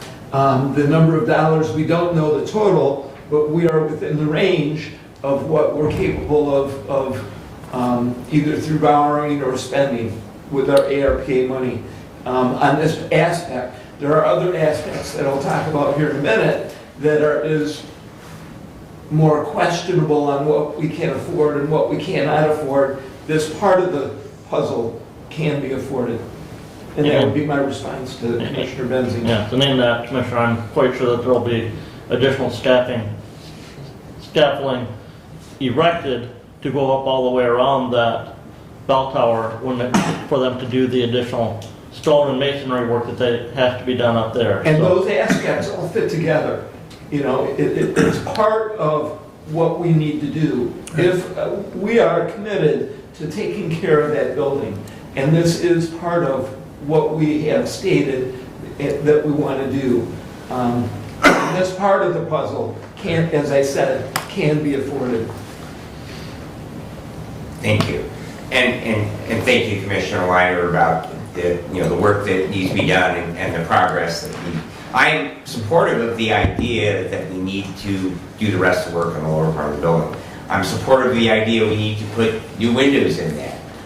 I would like very much if we could talk about lighting at some point, because if anybody's ever driven by buildings like the Bryan, Ohio courthouse at night, it's really nice if you include as part of that project, when you preserve these historic buildings, that they're properly lit up at night, because they really do look sharp. And that we have a beautiful historic courthouse. I love that building. I'm delighted that back in 2007, 2008, we added the elevator on there to preserve that building and make it accessible to all the members of our community. I just, again, would like to have, I would feel much more comfortable if before that we were to proceed, that we were to have a number that we were going to spend up to, and that remains my only objection is we don't know the total cost of the project, but yet we are asking to borrow money. So, thank you. Thank you. Further comments? Well, I would just like to see a complete financial plan through the whole project, the total cost of the building, windows, everything that we're planning on doing, and then on top of that, the bottom line and how we're going to get there from here. So, not having a complete plan in place is almost a plan to fail. So where we're going to get the money, what it's going to cost to borrow the money, how long we're going to borrow the money for. Obviously, we've committed to this project already, right? But for me, I'd like to see the plan in place, all the way down the line until we got the scaffolding gone and they've swept the sidewalk. right? That's where I'm at, so. But I agree, I would like to see the building done. We're in deep enough now. How do we stop? It's quagmire. That's all I got. All right, thank you. Any other comments? Randy, you want to jump in, or are you good? I'm fine. Okay. Just saw you sitting there, so.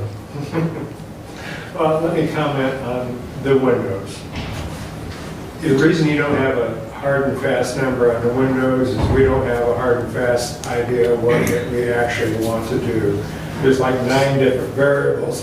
We could go with single pane, double pane, inside storms, outside storms, no storms, go redo it as original, not do it as original.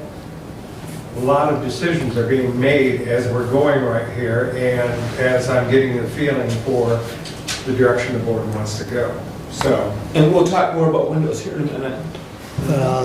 I mean, you might as well talk about it now if you want, No, because. we have a resolution, or we have a motion on the table Yes, that really doesn't pertain to that doesn't windows. pertain to windows. So, okay. If there's no further discussion on the motion at hand, we'll do a roll call. Commissioner Lanius, I'm gonna say no. Commissioner Wiley, Yes. Commissioner Benzing, No. Commissioner Leininger, Yes. Commissioner Ingles. Yes. Resolution 22-025 passes 3-2.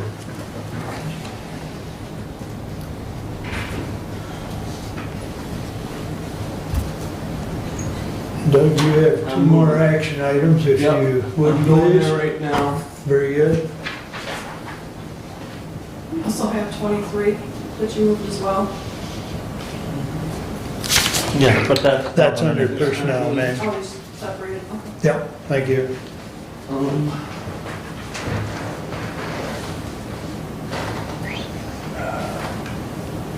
31 and 32.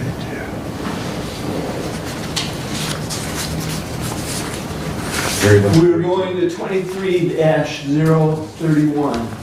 To the Honorable Board of Commissioners, we recommend that payment be made to the Economic Development Partnership of Hillsdale County in the amount of $1,500. This amount is for the 2022 fiscal year and was approved in the 2022 budget.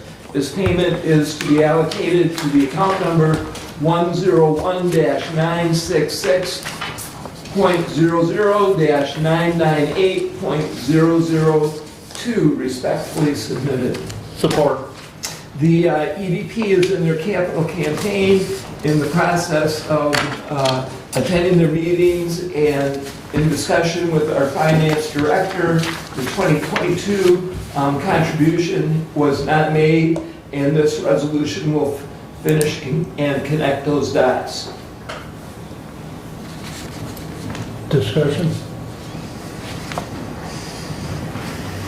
So my only question is did we not then pay dues in 2022, or did we pay the dues and we just need to have a follow-up? I don't believe, that I can't tell you if that check has actually been written I can or tell you not. it was not. Okay, but we are in an accrual accounting system, so even though that check may not be written until 2023, it's accrued back to 2022 on our 2022 budget. And then my follow-up question is, did we pay dues in 2021? That I do not know.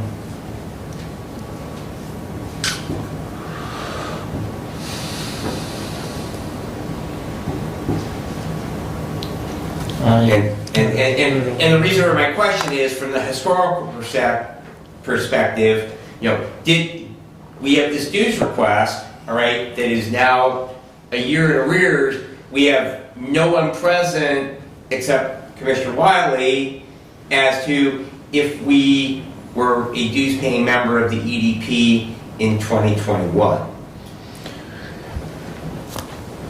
And how much that number was. Yeah, I believe we did, I just don't recall the number.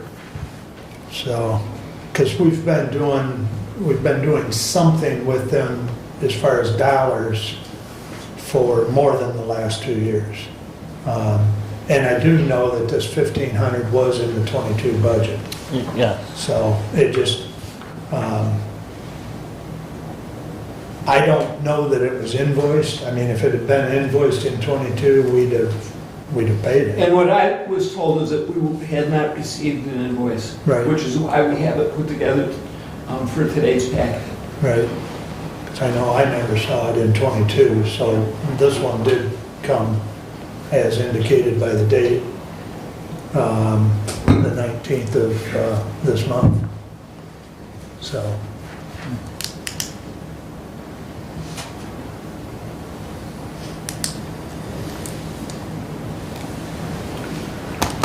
Any other comments?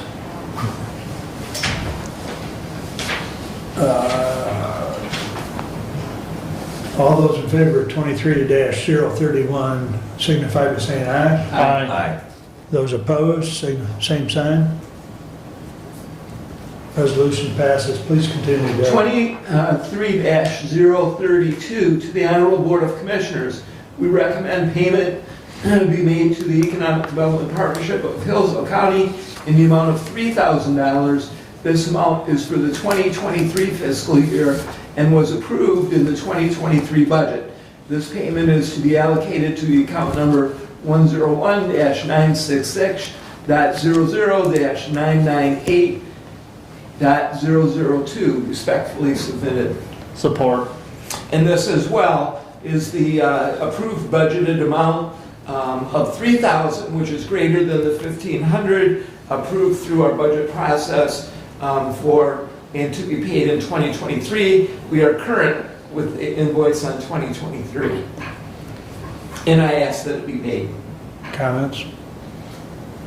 I'm just a little taken aback by 100% increase in the amount of dues that we're going to pay. And so I'm going to offer up an amendment. It may die for lack of support that we amend this to the same amount that we are paying for 2022 to $1,500.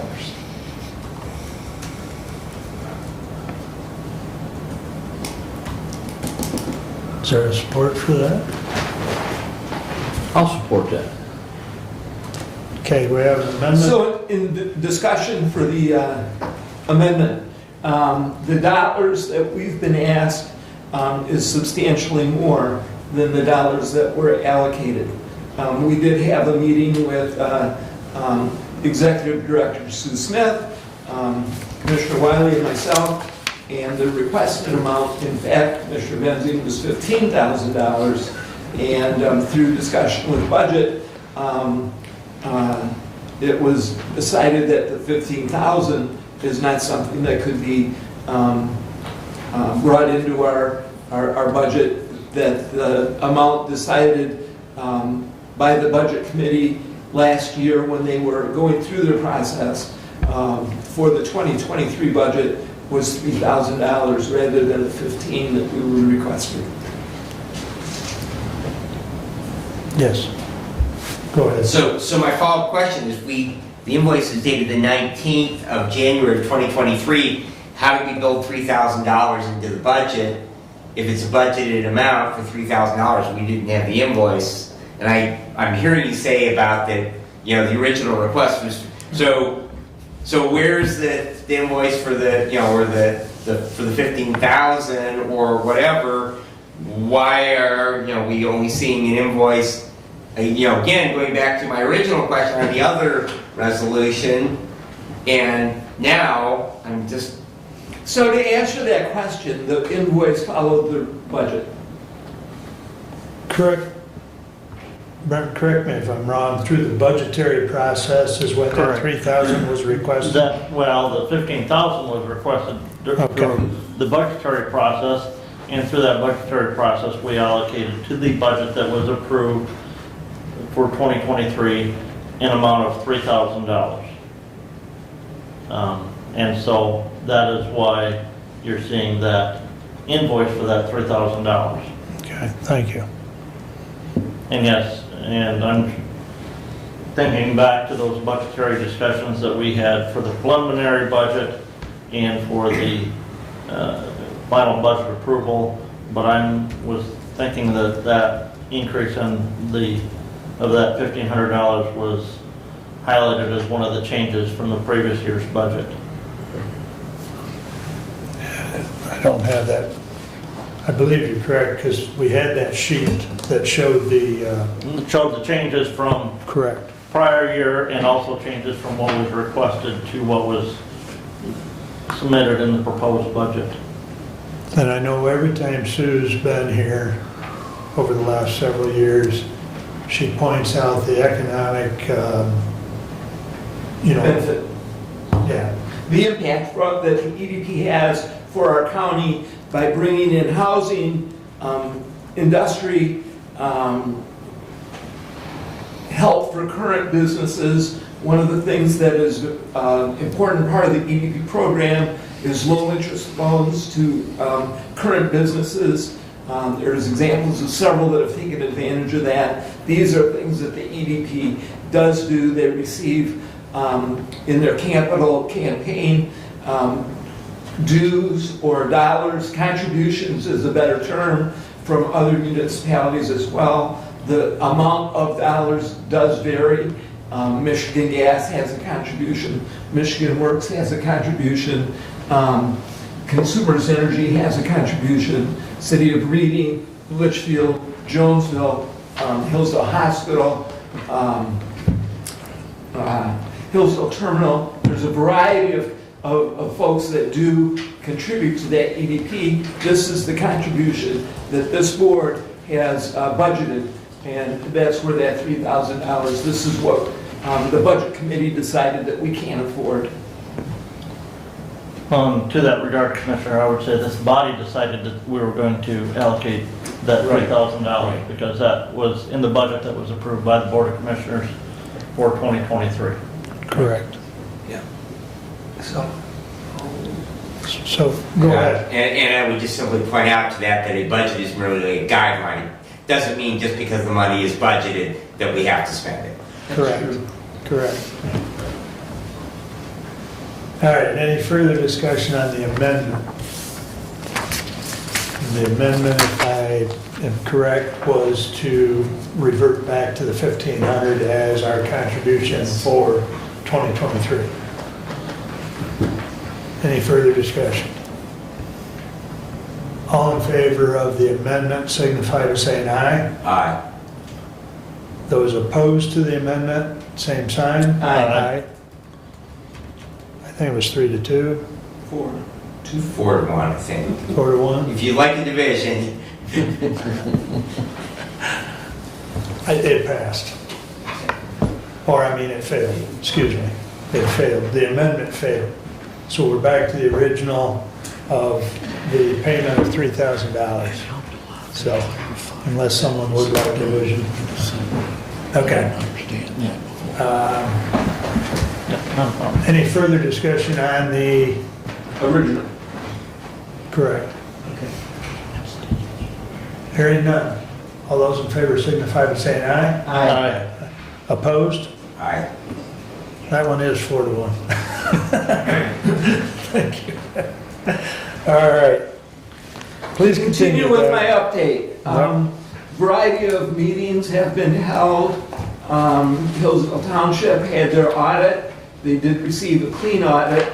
The Parks trustees and the Road Commission did meet since our last meeting. The new 2 trustees and commissioners, Klein and Schmidt, were both present for both boards, or commission and trustees. Bob Godfrey is the chair, Gary Langinger is the vice chair. Variety of topics in the Road Commission. With the manager's report, they have trucks that are on order. They're adding salt and plow capability. There's an extensive timeline in waiting for these trucks, but that is something that is being processed. They will have open positions to be interviewed with offers to follow for staffing at the Road Commission.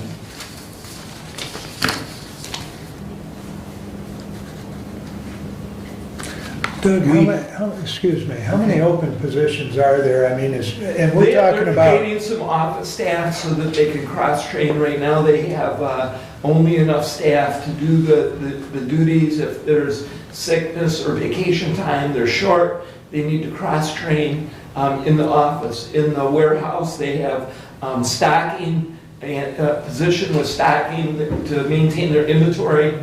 And so they're moving towards becoming a better operation, more efficient, able to do their day-to-day. That's some of the examples of staffing they're looking for. Are we short on truck drivers?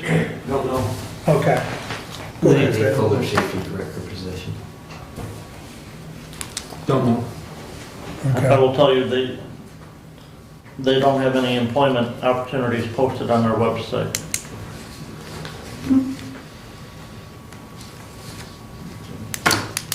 Might want to check on that.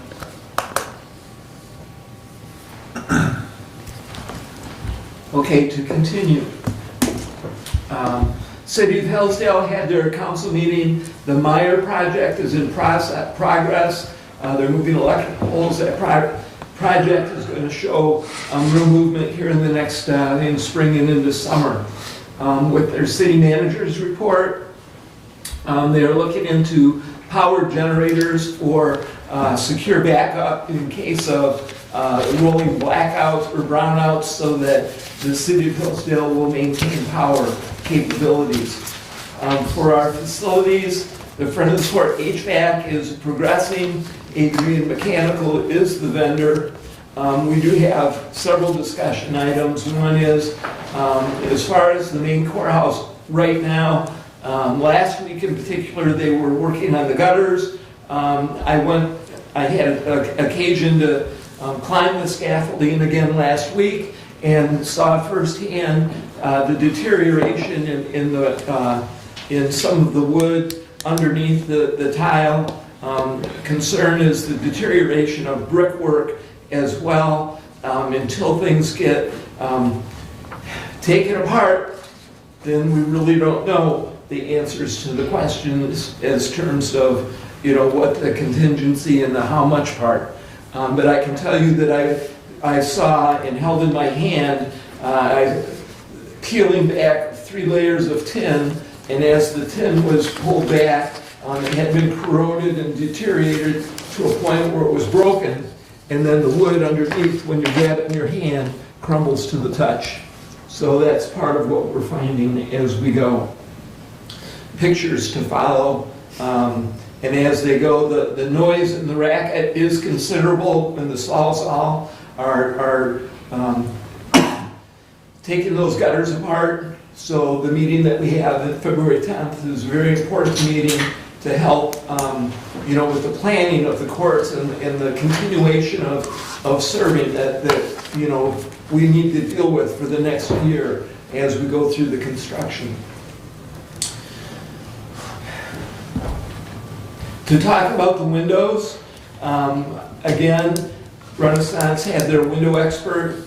We looked inside, saw the casings in the old probate offices. You can see how the casings have been removed and what needs to be done. Each window is its own unique window, and so the cost is going to be considerable when these windows are made to fit. The openings need to be shimmed and put together in a fashion that the window can fit.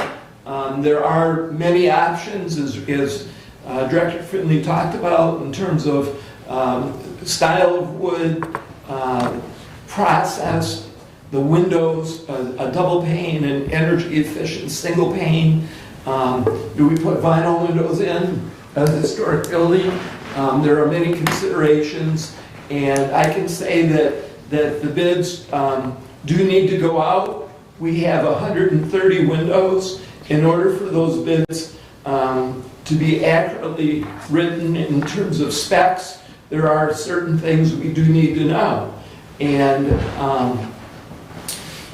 one of the things we need to know is, are we keeping or selling the annex? That's going to depend.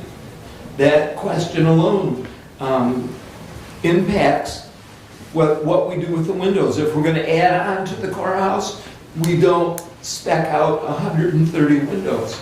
If we're gonna add on, we're using a portion of the building that we don't need windows. We don't need masonry or brickwork even, if we're gonna do an addition. If we're going to do 130 windows, it's gonna take time to get those bid specs out. If we're going to not keep the annex, where are we gonna put the courts? One of the discussion points that has come up is that we have other buildings in our county system. The DHS building has been brought up. The leases show that building could be available.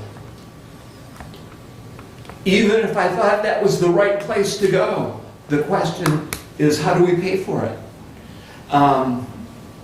It's 13,000 square feet. Estimates we've heard are $500 to $600 a square foot to renovate. I don't think it would cost that much on a building that we own. But even at $200 a square foot, 13,000 square feet is $2.6 million that we don't have. 13,000 times 200, 2.6 million.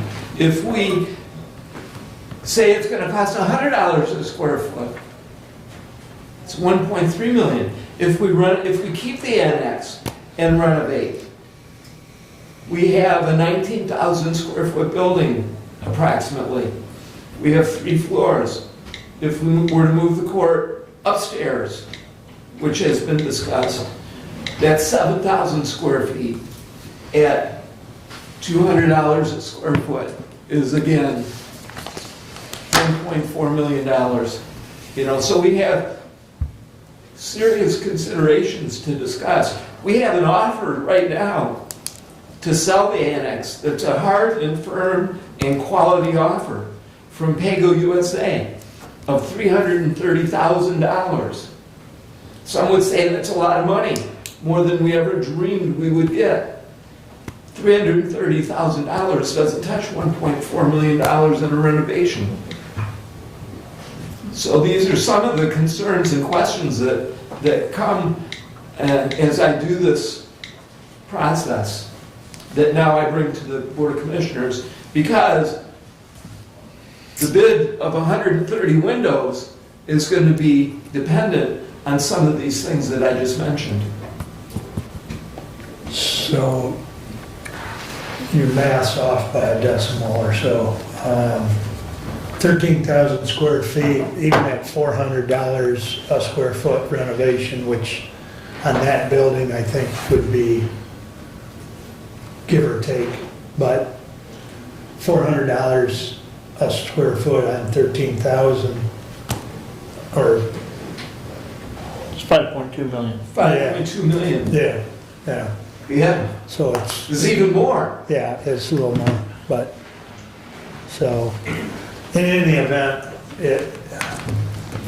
that. I don't have access to $5.2 million. No. But the other elephant in the room is an addition on the building is more than double that. 19,000 square feet at 600.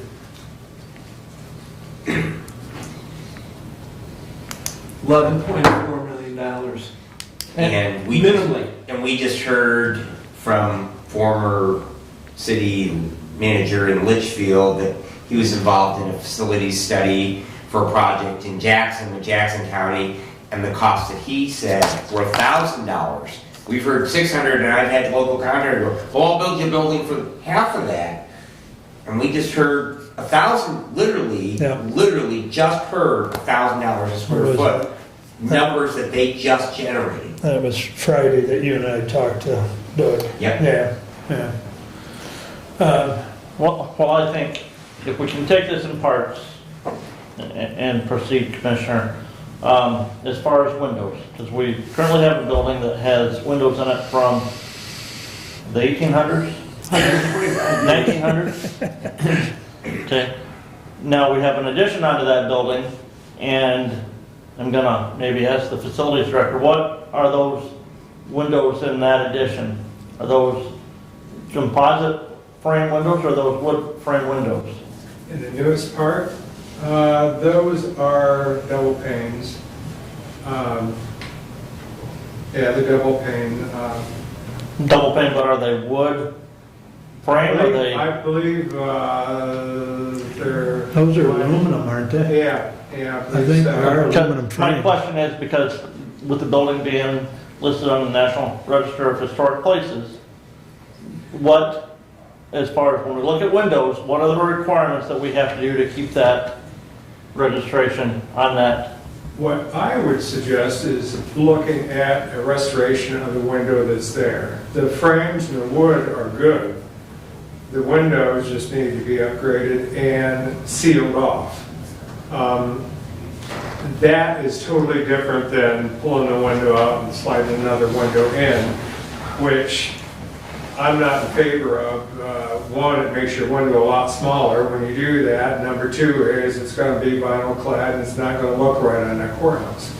So restoring what is there is probably the cheaper way of going and also the more in line with what the courthouse actually is. Stays with the aesthetics. We're nearing 2 years on that type of a program. But we're still keeping those window frames that are still going to continue to need ongoing maintenance where maybe the aluminum frames that we have in the addition don't. And you're going to pay the price for that. That's true. Will they need to be redone, repainted from time to time? Absolutely. I mean, that's the way it has been for 120 years now. So, and the wood, you replace the wood that's not good, and the wood that's good you don't touch. I mean, you know, a good piece of oak's a good piece of oak. Especially that's first generation oak, which is a lot more dense than the oak you can buy now. So, you know, that is a superior. So today, what I would ask is that we authorize Facilities Director Finley to create specs and let bids for the window project. Forgive me if I'm wrong, Commissioner, but I thought we had actually done that Yes. at our last meeting. And I've been brought many questions. You want to know what we want you to seek bids for? Yes, I'm ready to send bids out right now, but I need to know exactly what you want. Do we know what Lenawee did with theirs as far as windows? I'd have to go back and look at that report. I do have it somewhere, but I don't, Commissioner, no. no. I would be curious as to what they did with their building Right. as far as windows in it, because that building has a similar look, it's a similar vintage, and I'm sure it's probably on the National Historic Register. The other thing you can do is you can have all the replacement, you can have a total replacement in wood, and those slide in. The inside won't change. The inside will be the same as it always has been. It'll just be the outside, that'll be the new wood, new window type thing, if you want to go that direction. We can do that too. So at this point, I guess the question is what does the National Registry require? What are their requirements? If we're going along those guidelines, then we have to stay within those guidelines. If we're going to step outside, what does that do? My experience so far with that is, I really didn't get an answer from them. They said, we'll get back to you, and that was it. So there's not a list of standards from what we can tell. Okay.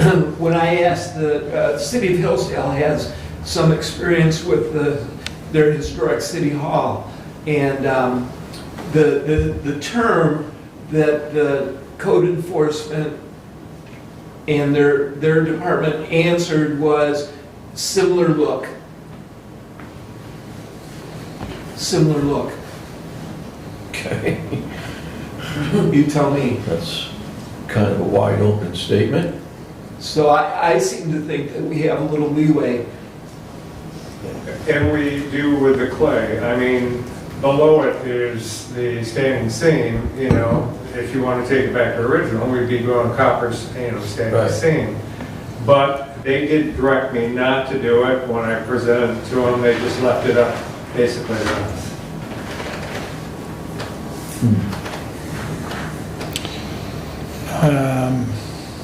And obviously, the more options you seek in a bid, the longer it's gonna take for the companies Absolutely. to get those And- back and- and to sort those out. And please understand, this windows will not be a fast project because there's anywhere from a year to 2 year wait period.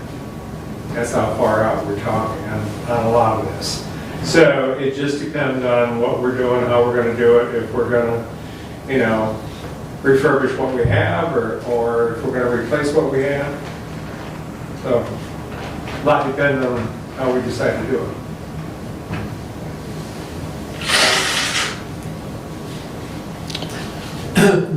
My suggestion would be, we're starting to get some numbers back from Renaissance. We have their first look number at $1.3 million. $1 to $1.3 million. So, as with anything else, you can do the Cadillac or the Mercury. You can do good, better, best. You know, we want good with some of the better components. How to define that for you is...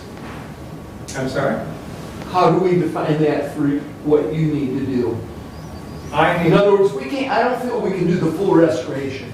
I think that is the most expensive option. Would we all love to do that? You bet we would. Can we afford that? I don't believe so. I would go with replacing the windows with the current wood that we have, the current oak, and slide the new ones in.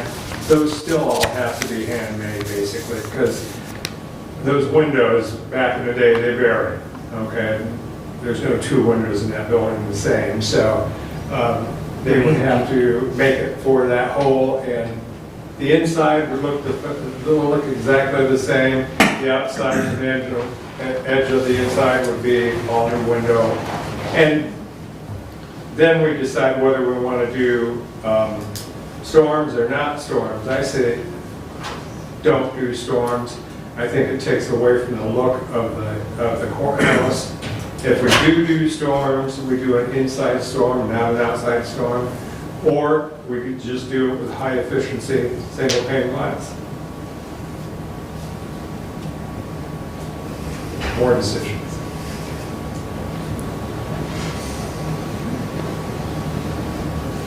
The most authentic look you'll have is replacing it and not doing storms. And then you'll have the original look of the courthouse back. And then all the interior trim matches. The exterior trim on the window will not match the interior, but you won't be able to see both of them at the same time. So. And with strong windows on a lot of those windows, you can't see the trim on the outside right now anyways. So nobody really knows what it looks like. That's right, they really do. And the other thing I'd suggest is, if you notice on some of those, the windows that go up above the suspended ceiling and we see insulation and everything up there, I would block those out so you can't see those. Or get rid of the suspended ceiling. You know, just make it a lot more pleasing when you look at your building. Is that only in the circuit courtroom, Randy? It's all over different spots in the building.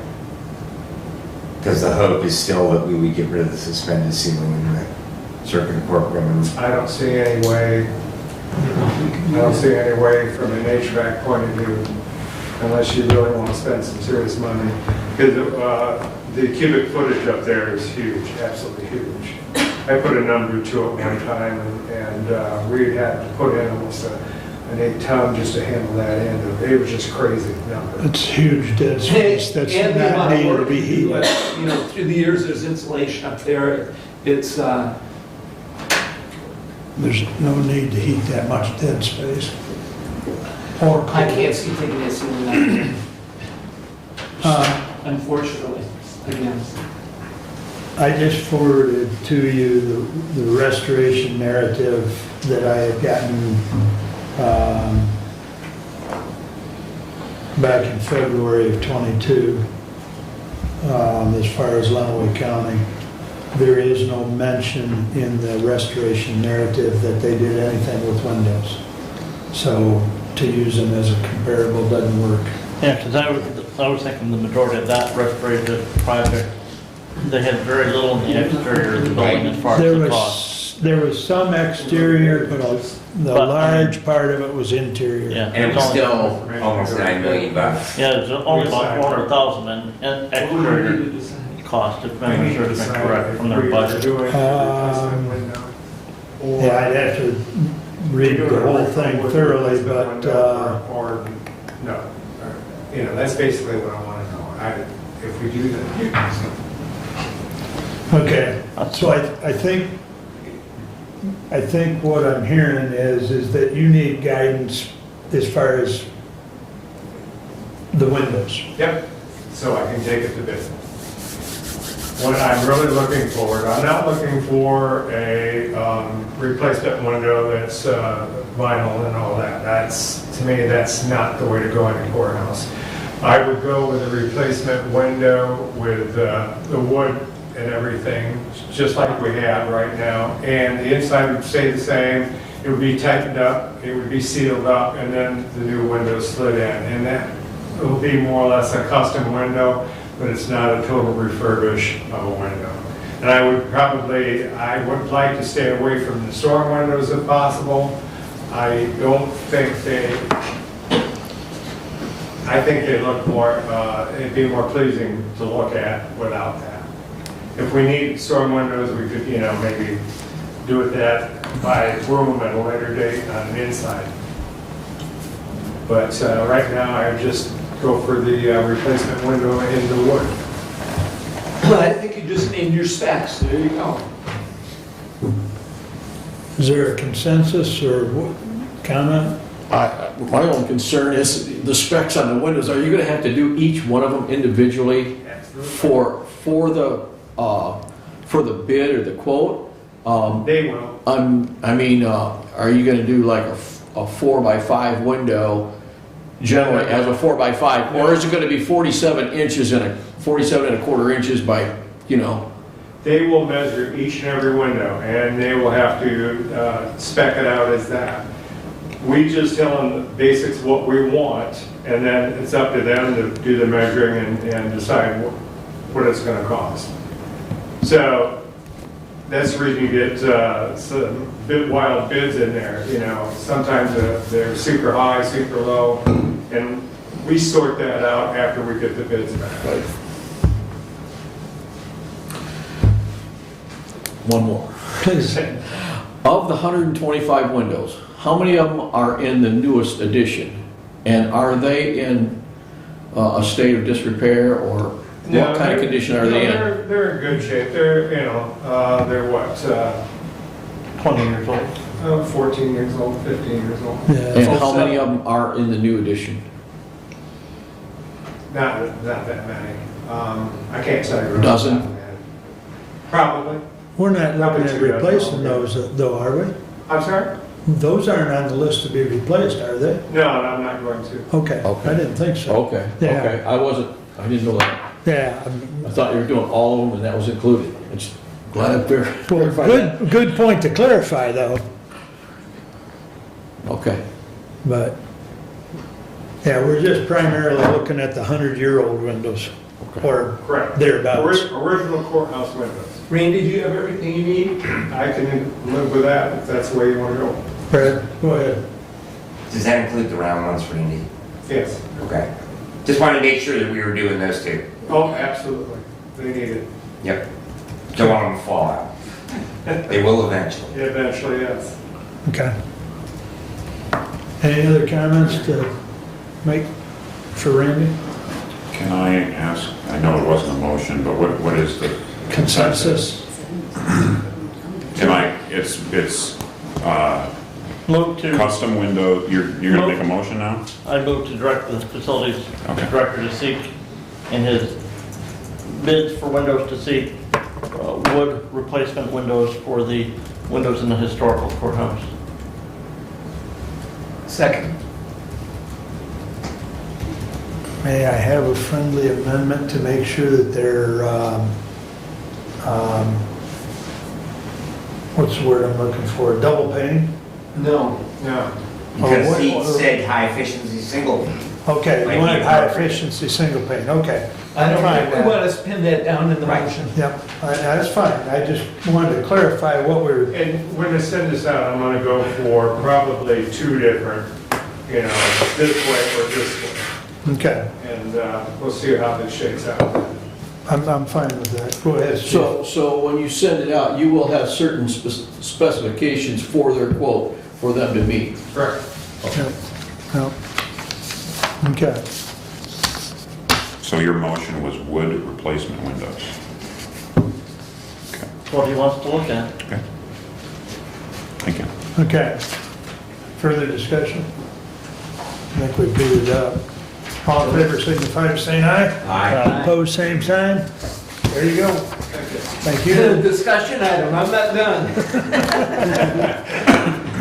All right, Doug, I keep need going. help from the Board of Commissioners on this discussion item. The sale of the annex, we have one purchase offer.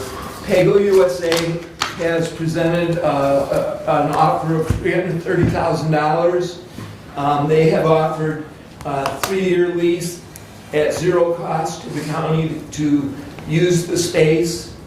And they have, after 2 years, on year 3 of that lease, as part of their offer, we would vacate the second floor so they could begin their project. They are very interested in that property. They are purchasing many other locations in our downtown. The annex has been a point of discussion and a focus of Pago USA for several months. And we had a presentation, if you recall, from one of the Erics, there's 3 Erics, and the offer is $330,000. If the Board of Commissioners proceeds, the purchase agreement would be subject to review and recommendation by our attorney. I'm not sure that he has looked at that yet. If we sell that building, we need to know where the district court's going. All of the experts that we've hired and experts that we've heard about from previous proposals is that 3 courts do not fit in our current structure of the main courthouse, so that would require either an addition, which is beyond the scope of our ability to pay. We could relocate, the most recent discussion was to relocate the 3 courts into the DHS building. It is possible to, by the lease, for us to do that. If we are going to sell the annex, we need to have a study on the DHS building. Nathan Hall has just done a study using our main courthouse. He understands and knows all of the numbers. He did not look at that building, but he has interviewed all of staff and knows the space needs. He would be able to help us determine whether that building would work. If we keep the annex, and if we keep the district court in the annex, there are plans that have been discussed of relocating that district court to the second floor for security reasons. If that happens, again, Nathan Hall would be integral in helping us answer the questions of floor plan because he's so familiar with our needs. So these are some of the things that come with the possibility of selling the annex. Do we or don't we? But the real question is, if we do, what do we do with our district court? I ask the Board of Commissioners. Brad? Well, the other question then becomes, if we move all the courts out to the DHS building, now we have a building that we've just invested $10 or more million into. So do we move back out of the county office building and sell this building? Because it's, now we do we need this space? Do we need that space? You know, do we turn it into a gigantic rental hall like Lenawee has? So I guess DHHS, should that option be explored, and DHHS was to be displaced out of that, they would still need space within the county. And there would be space available within the courthouse for that. Also, I don't see, like say juvenile that's downstairs, I don't see that moving. that's that's a court space though. And they have hearings there, and so it comes back to the fact that the courts want to be in a secured facility. Correct. And that would not be a secured facility. If we have any other items in that building other than courts, it cannot be a completely secured facility. Correct. So I would definitely see, and then the argument then becomes with the prosecutor's office, with their proximity to the courts. So, Prosecutor, there's a lot of things of who would move where, but I guess at the end of the day, I think the space would be utilized. It's just to whom.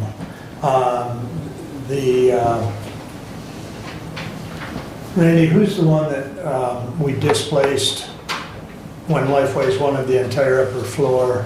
Integra, wasn't it? Integra, yeah. So Integra wants space. So, we've told them in past that as soon as we had space for them, we'd rent to them again. So I don't think it's a problem of occupying that space if we moved all the court systems out. But there's a lot of moving pieces, and I think the first thing, as Doug and I have talked, is to get Nathan Hall to look at it. Is it even feasible? We don't know the answer to that today without Nathan looking at it. Well, I'll throw a motion out, just that I am going to move that we reject Pago's offer and that we remove the annex building from being listed for sale.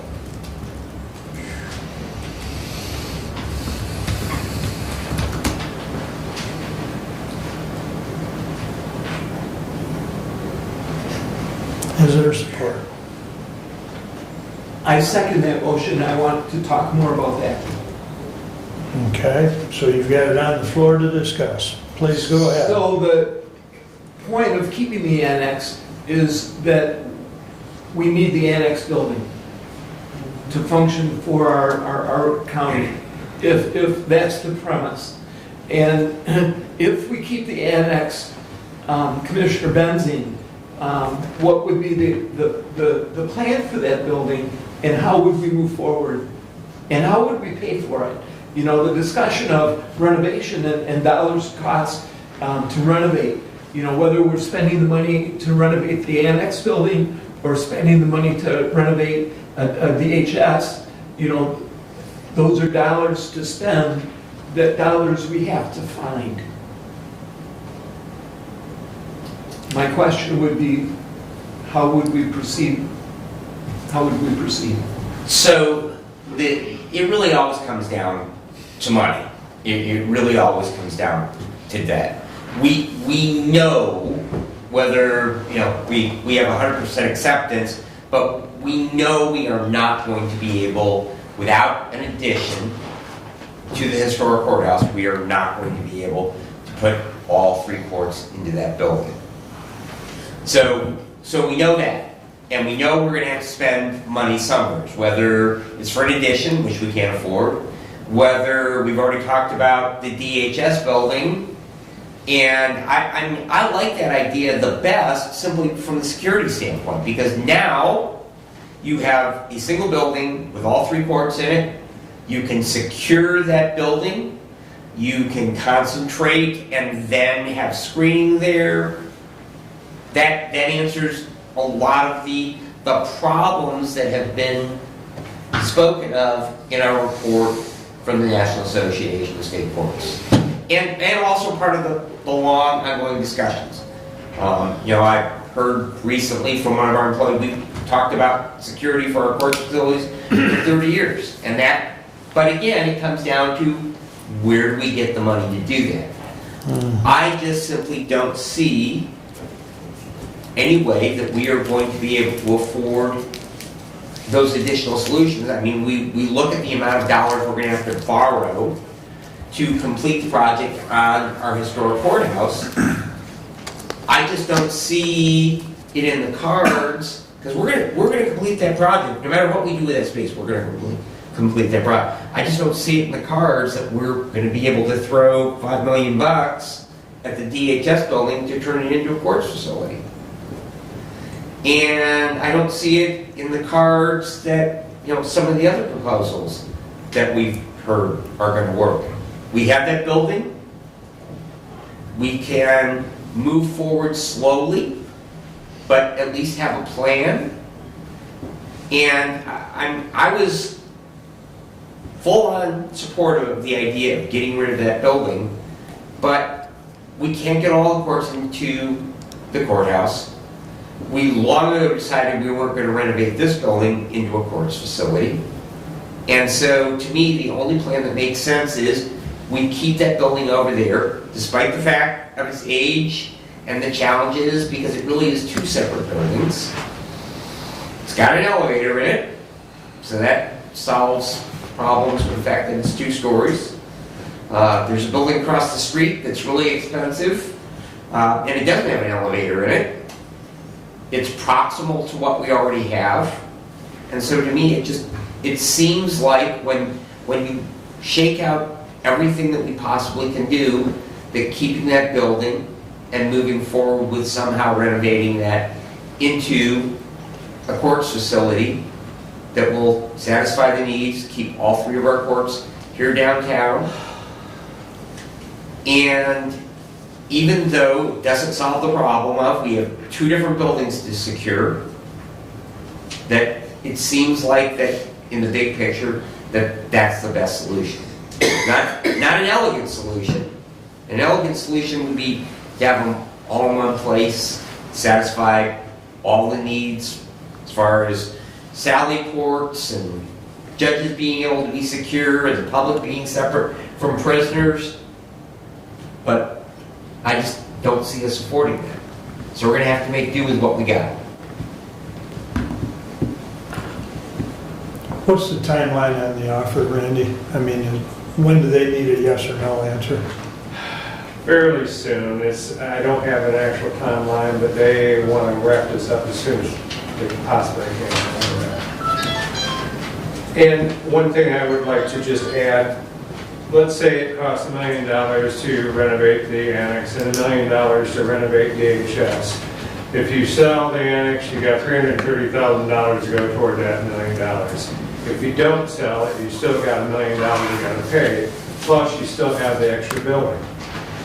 By going to DHS, you've lowered it down to $700,000 and you got rid of a building. And you've basically traded up, because that's a 25-year-old building versus a 100-plus-year-old building. Absolutely. Steve? So what's the cost to maintain the annex building annually right now? And It's expensive. okay, so that would be an expense that would come off also, right? It would come off, but you would still have to pay, there would be some savings, but I can't tell you how much. And to that answer, I don't think we've spent much the last couple of years maintaining that building. We've spent a decent amount operating it, but not really maintaining it, because we weren't wanting to put any additional hard cost funds into that as far as, Well, in a couple of years, it's going to need to be regrowth, okay? But whether you keep it or you don't keep it, or use it for courts or use it for DHS, you still have to put the roof on, makes no difference. What's the approximate cost for a roof on that building? Oh, golly, it depends on what we go with, standing seam, shingle, or, you know. At today's prices, I can't tell you, because it changes Yeah. so much. Yeah. So yeah. which building are you talking about? The annex. The annex. Well, That's a flat roof, Yeah, so, annex has got a good roof on it. yeah, that's got a Okay, good so you're roof. talking about I'm talking about GHS. DHS still has the original roof on it that was put on, 25 years ago. Yeah. It says probably it's 25-year-old. so it's due for a steel roof. I mean, we'd probably put a steel roof on it, more than likely, but prices are so variable, it's hard to say what.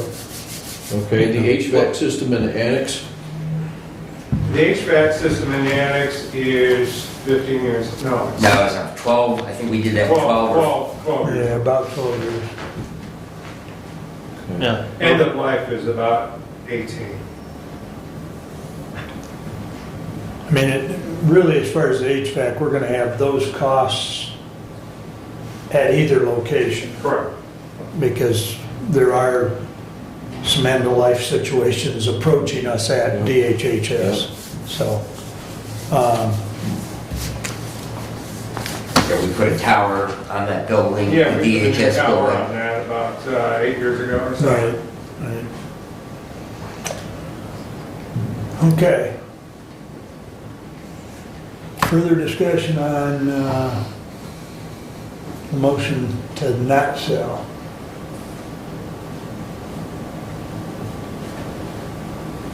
I think we're gonna have to. Roll have a- call, please. Yes, thank you. Commissioner Wiley?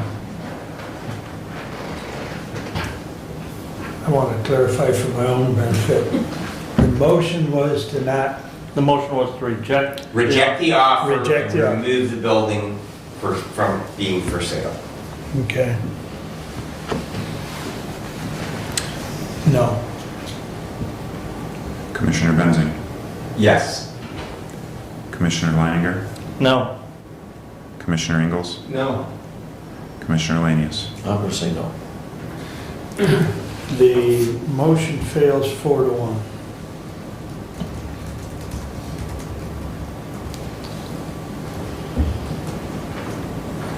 Doug, how do you wish to proceed? If I may, Commissioner. Please. I would ask for a 5-minute recess.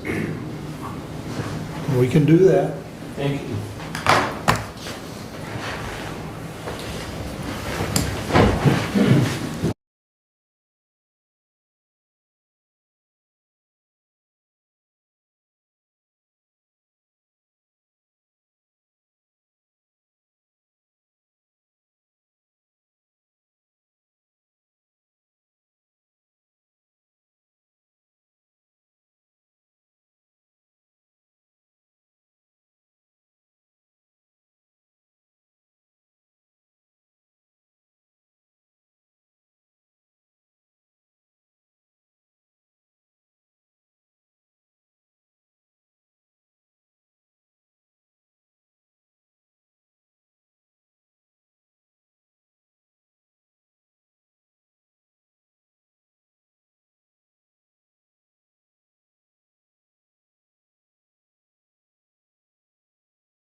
Play a different, depending on which way you go, that's in the place. That makes more noise than I thought. We'll get you a rubber one. All right. Doug, you have the floor. Okay, so still. you asked me what I need. What I would like and how I would like to proceed is I would like authorization from the Board of Commissioners to outreach and contact NCSE Nathan Hall. And I would like to talk to Nathan and get his input on what we can do with the annex building, second floor in particular, in terms of moving district court upstairs. I would also like to talk with Nathan about the possibility of the DHS building and bring information, hopefully, to this board next meeting. Those two things, not just one part, both parts. So you'll be working a plan, right, to go forward? That is ongoing, sir. Okay. Absolutely. Okay, I'm so working a if we plan. do sell the annex, then this is gonna occur? Yes, we need some ifs and Yeah, thens. yeah, so you're gonna collect hard That's data just the way numbers? to say it, yeah. Right, okay. I would like to, Nathan is the most familiar with our needs. He has spoken with staff, he has spoken with department heads, he has spoken with commissioners, he has been here twice, he has walked through our facilities. We did not talk to him. He walked through district court. We did not talk to him about some of the possibilities that have now been brought, and we certainly did not talk to him about the DHS building, which we need to. That building has many things about it that are very, very excellent and would be a great destination.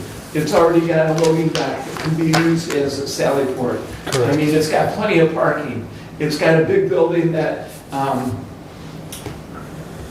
we will learn whether that fits the needs. If I add up the numbers that we've been presented, it's close. It's close enough. However, Nathan may say, isn't gonna work.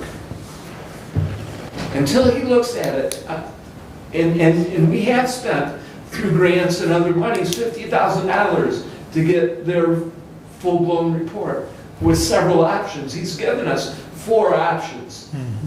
We need to find something that we can afford that makes sense for our county.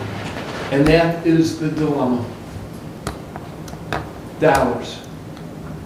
Well, it's always Yes. always the elephant in the room. But I would like to talk to Nathan and see what he has to say. Do you want to do that by motion or by consensus? What's the pleasure of the board? If I was a private guy, I'd already been on the phone. But I'm not. I'm fine with it. Okay. Any Yeah, problem? I'm fine with it, yeah. Okay. In fact, I'd only like to add one thing. You might want to inquire with the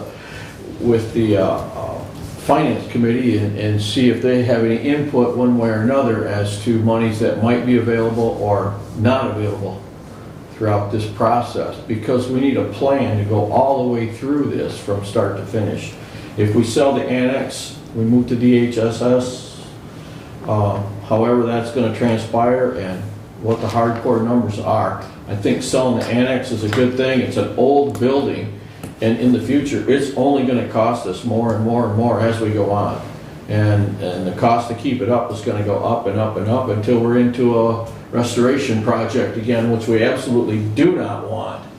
And I don't think that the offer that we have is a bad offer. I think it's a good offer all the way through. So I think some encouragement would be to put that plan all the way through to see where we're going to end up at, see what we can do with it. And those discussions have been occurring. Right. You know, we Right. have been, budget chair and myself, have spent time talking about it. I've spent time, once I got into this is from the beginning as a new commissioner 2 years ago, the courthouse was the project that I've been running with, and so those discussions and the dollars and how to spend and pay have been at the forefront. And they continue to be. And, we certainly need to find the big picture number and know what it is we're talking about. And I can say that part of the answer is it's not inexpensive. It is expensive. We know that going in. Yes, we do. The how is the question. Yeah. And we cannot spend what we cannot pay for. Right. That is Right. the final Right. answer, and that will drive many of the decisions. Sure. You know, hopes and dreams are one way of making plans, but the reality is, I cannot buy something I cannot pay for. Right, right. On the same token, not having a plan is a plan to fail. So, We know where we're headed, yeah. and I will make the phone call. Thank you.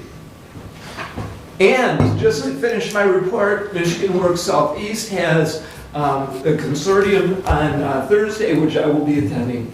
The consortium is 5 counties, Hillsdale, Illinois, Washington, Jackson, and Livingston counties, and that meeting will be at 10 a.m. on Thursday. I thank in advance Commissioner Benzing, who will fill in for me at the Road Commission. Thank you. That completes my report. Randy? Just so I understand this. So I'm to tell Pago that we're have an answer in 2 weeks, is that what the plan is, or no? Well, my question to you is, do we have 2 weeks with them? Do you think? Do we have to what? Do we have 2 weeks? It's 3. Two or 3? Yeah, it's actually 3 weeks. 3 weeks. I don't know that. They want that building. They're not gonna go away. I Because have had ongoing discussions with Eric Long, and I'm sure that Eric is watching right now, as a matter of fact. I'm sure he is too. And, you know, he's quite excited to, I would think, that we're still considering, you know, we do not know the answer yet, but we will know more in 2 weeks, or 3 weeks. Well, you know, And do I think that will be too late for Pago? Until they say they don't want it, we Okay. still have time. well, I still want to sell it. And I couldn't agree with Steve more. It's, you know, it's an old building. It's going to continue to eat a hole in the pocket. So, but I'm okay with waiting 3 weeks to make a decision. Or we can have a motion now. I'm not prepared for a motion, but maybe another commissioner I is. move to accept the offer from Paco USA for the annex building. I'll support that.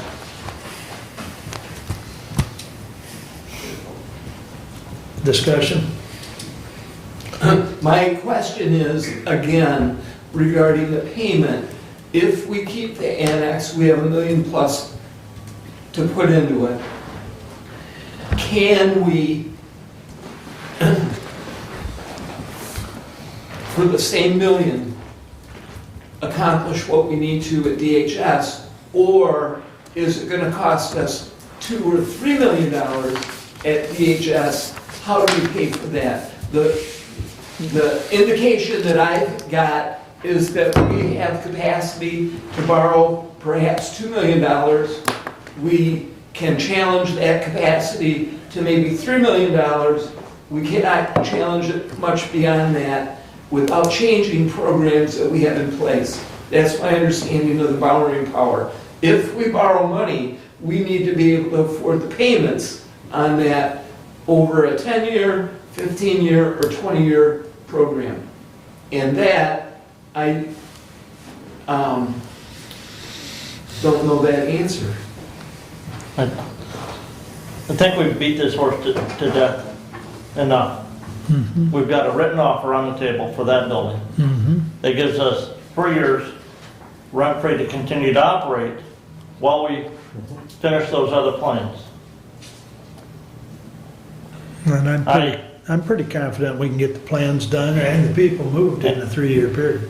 And so am I. And so I think it's time to accept the offer and concede that we're not going to spend additional long-term maintenance on that building. Because it's not there for the county to continue to spend to maintain that building and maintain the historical courthouse and the other 14-plus buildings that the county owns. I think that we can decide that in 2 weeks as easily as we can decide it today. Move the table. Support. We tried. Not debatable. All in favor of tabling, signify by saying aye. Aye. Opposed, same sign. Aye. Steve, how'd you vote? I'm with Doug. You're, okay, so, I'm sorry, Is that 3-2? 3-2. It, Table. tabled by a vote of 3-2. So, all right, we'll take that up again in 3 weeks. All right, are you We done? have to take it off the table. Pardon me? Maybe we'd have to have support to take it off the table. That's true. That's true, now that it's gotten on the table. All right. Doug, did you have anything else? Thank you, Randy. I'm happy to answer questions of commissioners. Anybody got any questions for Doug? Brent, you're up. All right, Your action item, please. yes. Resolution 23-033. To the Honorable Board of Commissioners, we recommend amending the attached Addendum A of the credit card policy to include adding the prosecutor's office manager and crime victims' rights advocate to the list. The credit card policy was approved on October 25th, 2020 to Resolution 22-123. Respectfully submitted, Brent Leninger, Chair of the Budget Committee. Support. Discussion? I have a question. The Parks Committee uses credit card. I believe they use the road commission credit card. They do not have their own credit card though, and so I would wonder why they do not. That would be an issue for the credit card policy that we have approved. There's a process there for the department head to submit a request to the county clerk for a credit card for that entity. Part of the things discovered as in looking at the most recent request that came in from the prosecuting attorney's office is the way we approved that credit card policy in October, we have to continually update and approve those addendums to the credit card policy. My question is, are we approving the addendum that was in the packet or the one that was emailed out as a replacement for that? I know it said attached, but it's attached how? Because even from that packet that was emailed, there were a couple of other changes to that to the addendum A. There was a deletion of one, I do believe, Yeah, Mr. Dane? district court bookkeeper. And we added, and there's the credit card policy says that we can't have more credit card limits than 3% of the most recently approved general fund budget of the county. And so, If I may, the Please. changes that were introduced in the packet, Addendum A, was for 2 cards for the prosecutor's office, 1 prosecutor's office and 1 for crime victim rights. What was not included in that, I was gone that day, so I didn't get that communicated, but there was a bookkeeper position at district court. There had been a credit card, I believe. I don't know. It was listed on the stuff before, but it doesn't exist. So we wanted to strike that. And then we have co-directors of the youth home. And so there was a card that wasn't on this list that needed to be added for the youth home, and I added that.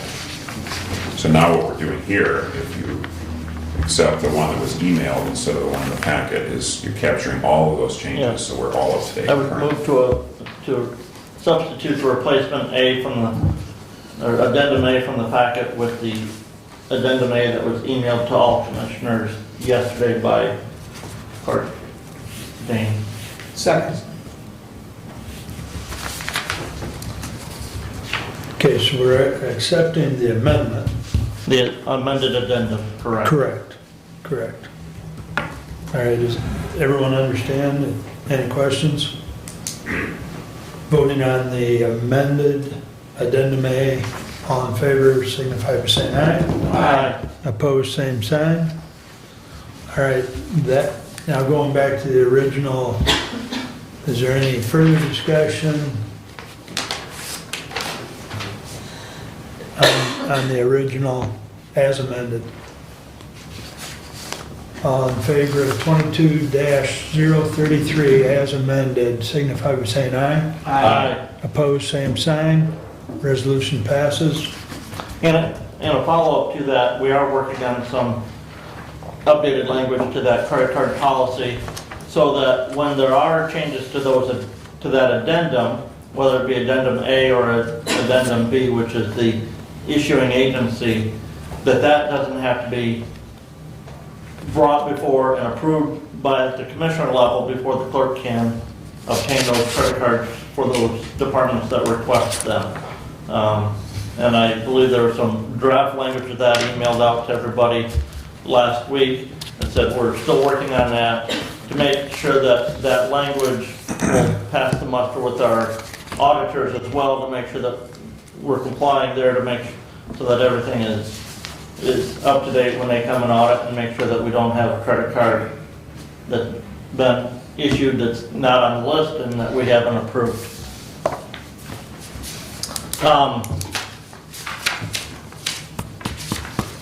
The equalization department is holding a board review training for board review members for our municipalities. I do believe Mick Wheeler emailed that notice to everybody here a week or so ago. That training will be at the MSU Extension Office on Wednesday, February 22nd at 6 p.m.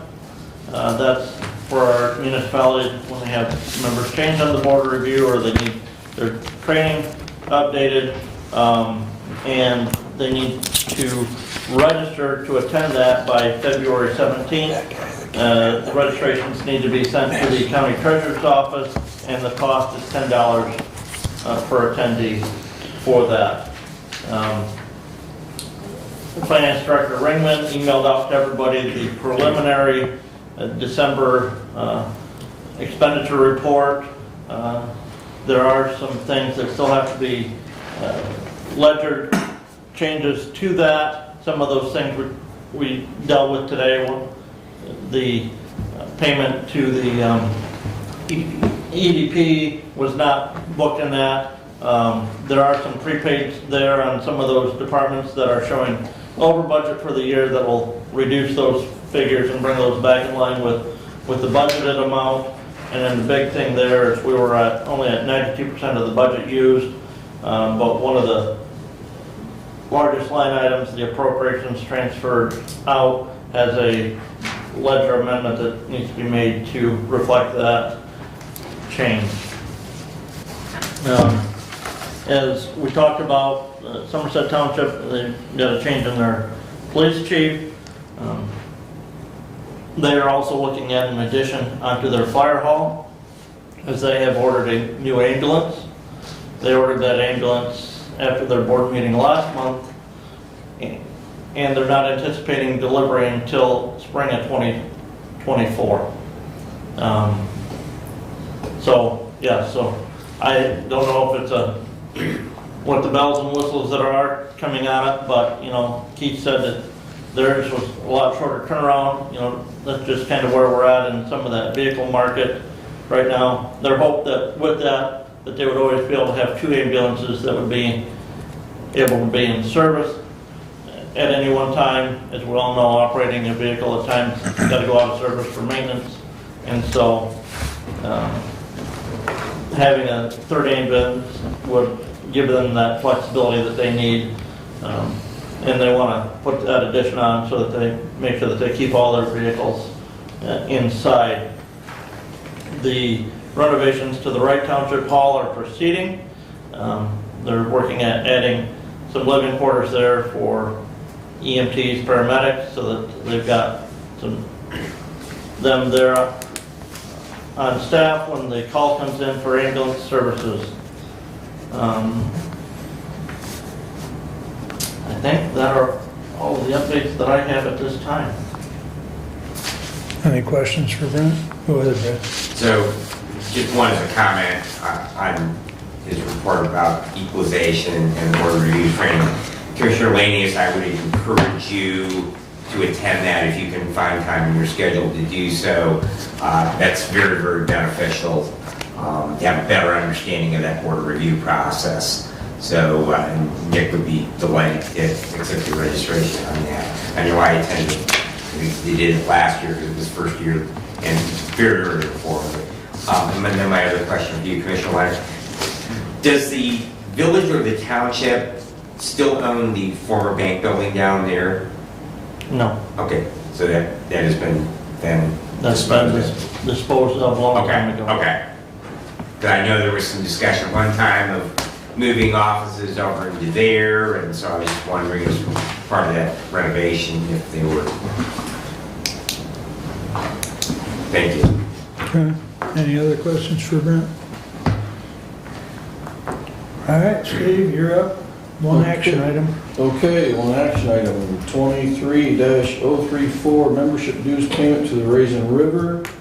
I recommend that we rescind the payment. We don't need to be involved in that project as it doesn't relate to our county. There's no benefit one way or another to our county, but I would move to focus our efforts into the Long Lake area, and we can discuss that a little bit further if you like. But at this time, I would recommend not. Just point of order, you can't make a negative motion, Commissioner. So you can make a motion to approve it and then vote against it, but you can't make a negative motion. Oh, Right. So read the resolution. Yeah, if you would, please read it for the record, and then we can open it up for discussion. okay, so the resolution for payment to the Raisin River dues. Here, you want, you want the actual language on that? Yeah, I haven't even gotten I didn't even get the invoice on it. Oh, okay. All right, here we go. To the Honorable Board of Commissioners, we recommend payment of $250 for a one-year membership ending December 31st, 2023 to the Raisin River Watershed Council at 320 Springbrook Avenue, Suite 102, Adrian, Michigan, 49221. We further recommend payment $250 to be taken from the membership and dues budget account number 101-101.00-810.00. Support. Second. Okay, Brad supported. All right, we're on the floor. Discussion, please. I'm going to say no. I don't think we're involved in that project. I think our efforts would be more towards this county. Go ahead, Brad. So, just to reiterate, when I brought this previously, Hillsdale County, all the water flows out here. We have 5 rivers that flow from the county. Reason why we're members of the River Raisin is very simply that they are the only watershed council that has asked us to be a member of their council. But I do feel that it is very, very valuable. We are at the very top of that water as it flows to Lake Erie. There are a number of concerns. We've heard some of those from another watershed council down in the more southern portion of the county, southwestern portion of the county.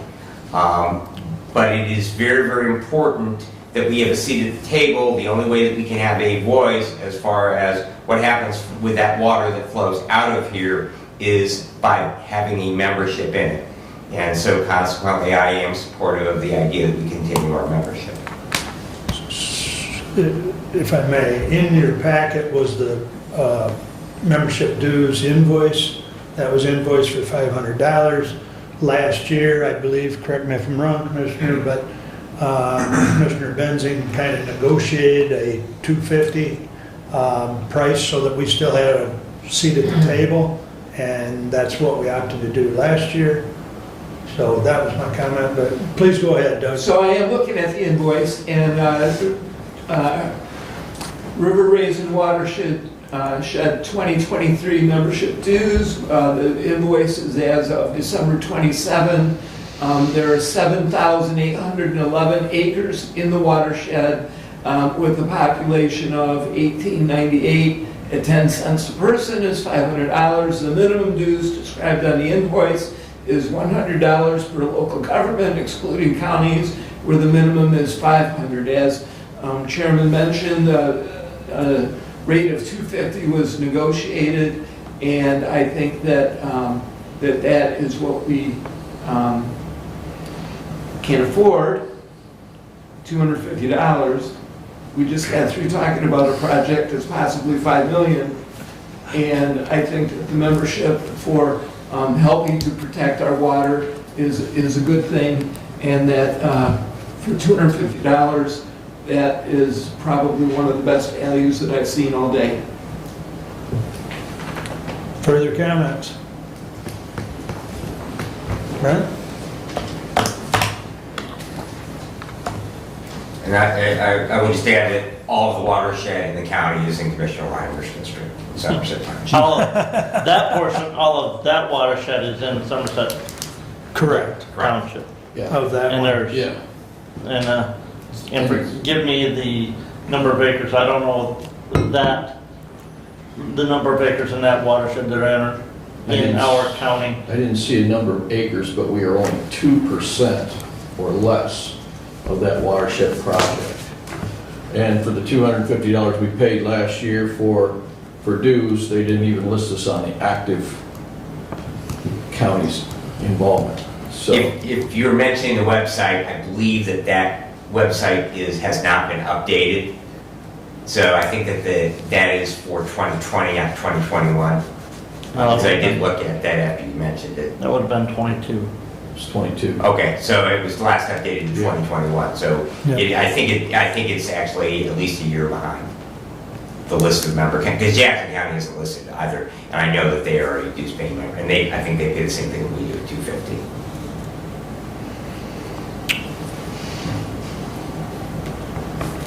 Further discussion? Part of the question on the invoice talks about the representative for their meetings and attendance. Commissioner Benzine has in the past. Is that something you still are interested in, or would that go to Commissioner Lanius? So at the time we had that discussion from Mr. Yes. Thank you, was that because it would be a human services type function, but Commissioner Liner was unable with his schedule to attend, and so I said that I would attend in his stead. The idea was when we did committee assignments, when we parsed those out, that would then move back to human services. So, and I will add that it's a relatively low overhead. They do meet by Zoom because they're a private nonprofit. They can do that. And then they do have their 2 in-person annual or semi-annual meetings, and they've been holding those over at Hidden Lake Gardens for the last year. Thank you. And there's food. And it's a nice ride, and it's a good place to go. Yeah. But Hidden Lake Gardens is the gem. Yep. Absolutely. It's kind of one of those, yeah. All right, further discussion? We'll do a roll call. Commissioner Benzin, Yes. Commissioner Leininger, No. Commissioner Ingalls, Yes. Commissioner Lanius, No. Commissioner Wiley. Yes. Passes 3-2.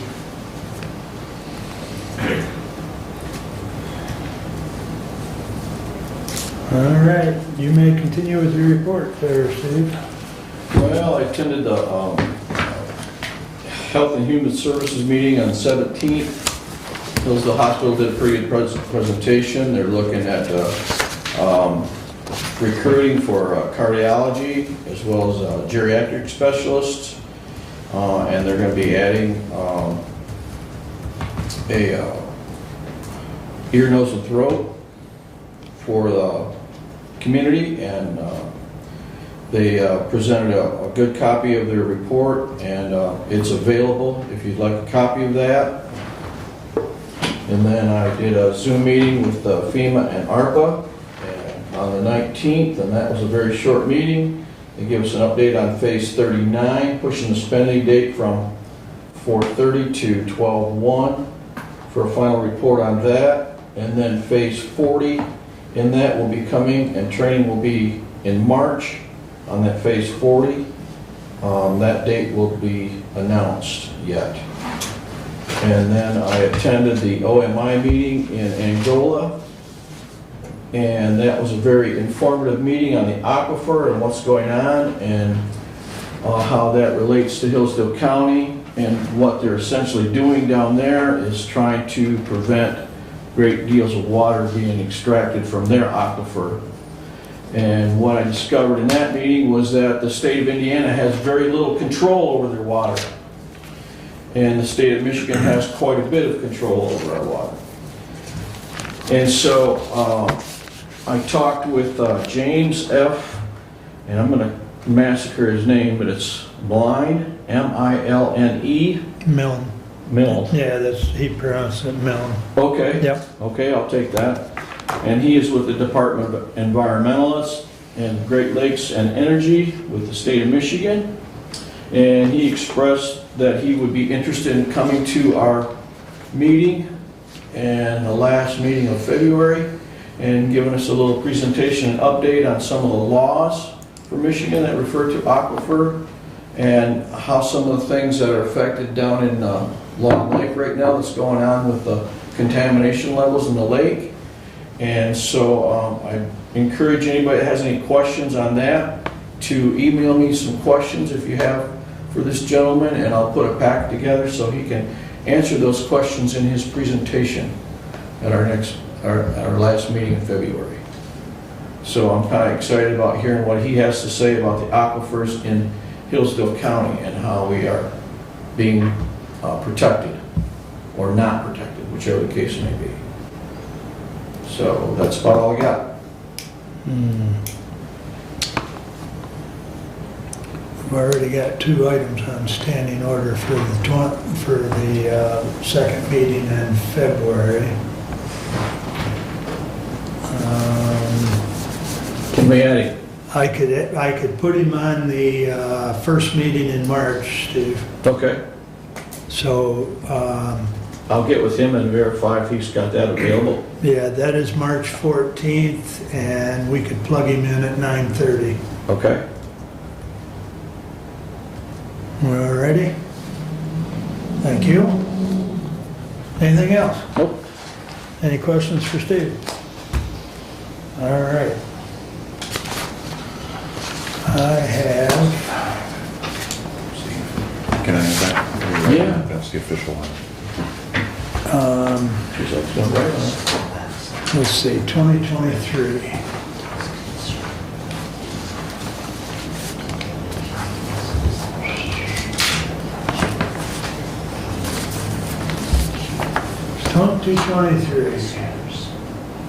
All right. 2023 was pulled, or 22-023 was pulled and moved down to Personnel and Management. To the Honorable Board of Commissioners, we recommend the following commissioner be appointed Region 2 Area Agency on Aging as follows. Steve Lanius, first appointed 5/1/23, term of appointment 2-year term expiring 4/30/2025. Respectfully submitted. Support. Thank you. Go ahead, Brent. I asked to have this pulled, and Steve, I'm sorry I didn't get a chance to talk to you about this. There was, at our area agency on aging meeting last Thursday, there was an issue brought up, and it's continually been a small issue at area agency on aging of a conflict of interest that occurs when the agency is paying funds to the senior center. And when we have the same commissioner serving on the senior center board and the area agency on aging board. And so until we get some clarification of that, I would move to table the resolution. Well, so just, I'll support his motion, but it's undebatable. So I need, the piece of information I need is well, area agency on aging, is your appointment still intact then? So we still have representation on that board. That's the only thing that I need. So with that said, I will then second the motion to table. And I did give you some latitude. Thank you. I Because it's not appreciate debatable. I appreciate that. That's why you don't take a breath. Right, yes. All right. All in favor of tabling that, signify by saying aye. Aye. Opposed, same sign. Thank you, it's tabled. Right? And with that, yes, that appointment was not to be effective until May 1st. Correct. So we've got some time Okay. for some clarification. Because we Yeah. did, Okay. because we discussed at the last meeting that you would continue until your expiration date. Yeah. Right. So we've got time. Okay, thank you. All right, so that is tabled. There was some emails and discussion about per diem for the road commission. As far as the commissioners at the road commission, we passed a resolution back January 25th of '22, and it was 22-017 concerning per diem that the personnel committee brought forth. And so it was, I'll read it. We, your management and personnel committee, recommend that the Hillsdale County per diem rate be set at $35 for a half-day meeting and $70 for a full-day meeting. Mileage shall be reimbursed per county policy. This rate, and I believe this was amended, but the copy I'm looking at said effective February 1. I believe we amended that to be January 1st of Correct. '23. My emphasis or my point being is within that resolution, it said Hillsdale County per diem rate. So to answer for the record, the road commissioners would be eligible at those rates. Yes, and I took this copy over to them, the signed version, last week, and explained that this document fulfills the obligation and connects all the dots, completes the circle, that we do not need a separate resolution naming the road commission or the parks. Correct. That all of the boards are fit under our county policy, and that was the explanation, Yep. and that seemed to answer their questions. Okay, very good. As long as they're set, I just wanted to make sure we, And Commissioner Benzie may hear some comment on Thursday, but I was there, they had, the manager was there, and three of the road commissioners were there in discussion, and they are aware of that document that I handed them. And I did answer their questions at the time, so they should be all set. okay. Well, I had it laying on my desk, so I brought it with me, Doug. Yep, perfect. Terry sent, here we go. Our report from the medical care facility. Facility currently has no cases of COVID or influenza. We currently have no employees off work related to testing positive or any exposure to COVID or influenza. Per guidance from the CDC and the Centers for Medicare and Medicaid, we are currently no longer requiring masks for visitors to the facility. This step continues to be linked to the county's positivity percentage, which today is 5.96%, well below the 10% benchmark. Visitors continue to be screened to assess recent COVID positivity or exposure to the virus. We ask that if you're not feeling well, have had a recent exposure, or have tested positive for the virus, that you postpone your visit to the facility. Group activities and communal dining and special events have all resumed at this time. COVID vaccines with boosters percentage for residents currently stands at 90.16%. The remainder of residents have either declined the vaccine or are not yet eligible to receive a booster. Rapid testing and PPE are available to all visitors prior to visiting residents. With flu season upon us, the facility can now rapid test for influenza A and B in-house. This ability significantly shortens the response time to mitigate potential flu outbreak. We continue to have nursing positions open for second and third shifts. CNA classes continue, and anyone interested in becoming a certified nurse assistant, please contact the facility human resource office. So that is the report from Medicare, and You should have all got an email from Mac, kind of updating you on opioid settlement monies. We certainly hope there'll be a check here in the immediate near future. The case that I had told you about, Ottawa County challenging the distribution, was heard within the last 2 weeks, and the judge basically dismissed the whole thing. And so now the state is rapidly trying to get those monies distributed. There is an administrator that was hired months ago. He's a retired judge, and he, of course, will act as the administrator of the distribution of funds. Just as a reminder update, there was $800 million out of this first settlement that was moved to, which now should be in the state's hands. $400 million of that will go to the legislators to decide, whether we apply for extra or how we get it. The other $400 million will be distributed to the municipalities and counties. So, And that's over 17 years? yes, the payments will be over a 17-year period. But there are a few more suits pending that will probably add to that offer. So,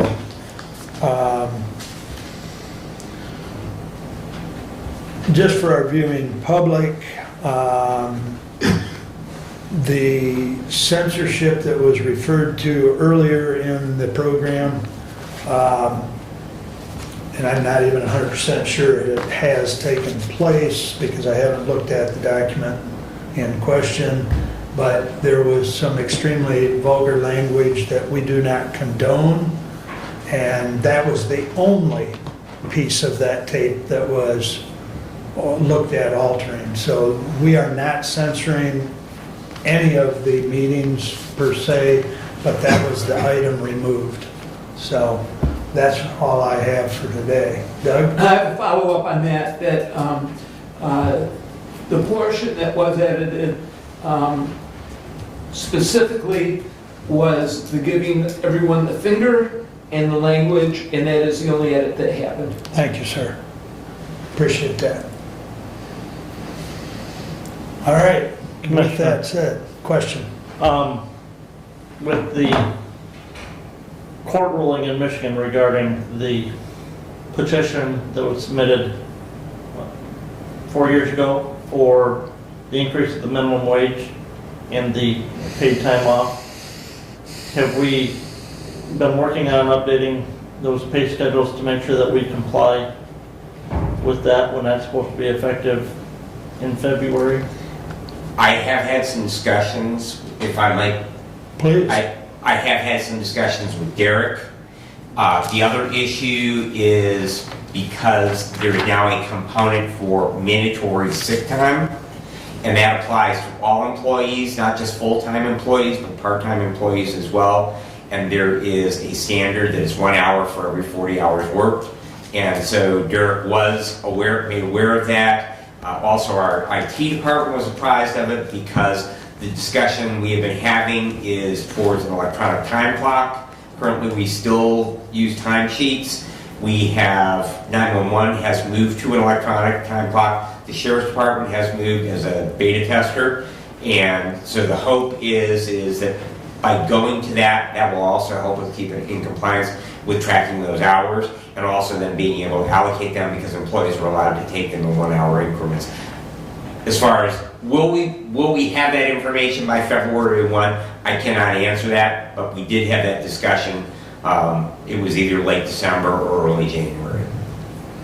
Well, and I know as far as the electronic time clock, we were looking at, and I know IT was involved, Carol was involved, and I've spoken to Tim as far as getting the youth home on. Okay, So, because we are rolled out at Central. yep. So we'll try to do our best to stay on top of that one, but it's a fast approaching target. Yeah. I do know we don't have anybody below currently that's below that, The minimum wage figure. correct. So, all right. Any other questions for me? I believe that brings us back up to public comment. Anyone wish to address the board at this time? Jim? Thank you, Commissioner. I just wanted to follow up on one thing. I appreciate being at the meeting today. This is my first commissioners meeting, and I don't envy the budgetary and finance things that you're challenged with. But back to Camden Township, our part of the county, we do have some road issues. The roads are getting pretty torn up, and I believe, so I don't know for certain, but a portion of our citizenship has been blocked from the opportunity to help support the cost of the roads. And so I've got an article to share with you today for consideration, and perhaps Commissioner Ingles, working with the Road Commission. I think the county commissioners probably have to have a say in this, but the Grange County, Indiana has a bucket plate fee, and they just had an article in the paper talking about how that was increasing and how those fees go directly back to repairing roads. And so perhaps this is a way to help support the county's budget, and especially the road budget, and help improve the quality of our roads, and have everyone be able to participate in the cost of maintaining those. So wanted to share that with you. And then the discussion that you had about the Raisin River, I thank you very much for supporting that, all the watersheds in this area. And wanted to make sure the board was aware that our association, in coordination with the Hillsdale Conservation District, have pursued a grant with the state of Michigan for $228,000 over 3 years to help 3 different components. One is working with local agriculture to implement more conservation practices around our watershed to try to keep some of those things out of the water, which also includes feedlot management and moving animals away from drains and ditches. Another component was for sewers and doing some cost share there. And then the final is lakeshore restoration. So unfortunately, some of our habits have, as citizens on lakes, have been to kind of destroy the natural vegetation that was there, trying to make it look like a nice piece of property, but not understanding the damage that was being caused to the lake by not maintaining that. So those 3 components over 3 years to really help regenerate and improve the conditions in at least one lake in our county, but it's open to all of the county in terms of it being involved. So your engagement in those watershed associations and working with having the Conservation District work with those same organizations can bring funds to the county to help us protect the water in this county. So thank you very much. Thank you, Jim. Anyone else wish to address the board at this time?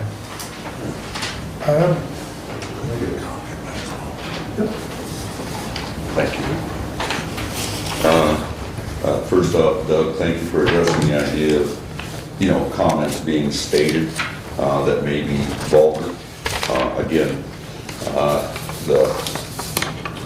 we're not into censorship, so I think it's more or less said at the very beginning or on the onslaught of this meeting, try to be respectful. And if there's something that needs to be commented that was indeed, then it shouldn't be censored because something was said. And at least that is where we stand with the freedom of speech.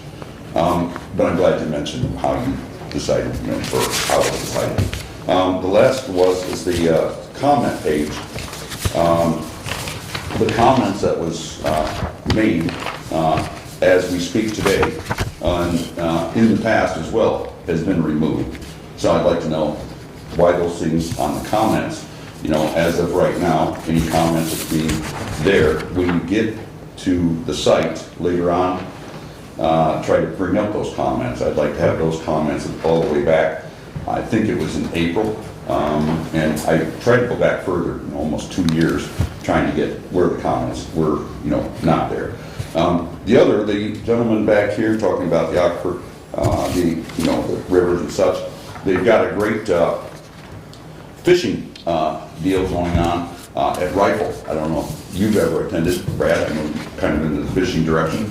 But they have one up there and they, catch the fish right there. They show you how to do it the old-fashioned way. You put out a big telephone pole with a big net on it and we swivel it out to the river and we catch the fish. And it's brought up to the side where a lot of the visitors are there and then we cook the fish right there. And so it's nice to eat there. So if you get involved there coming up in this February. What James, the gentleman I think was from that, I spoke with Mark, you gave me his number, I did speak with him, and I believe it was mentioned, Steve here spoke with that gentleman as well.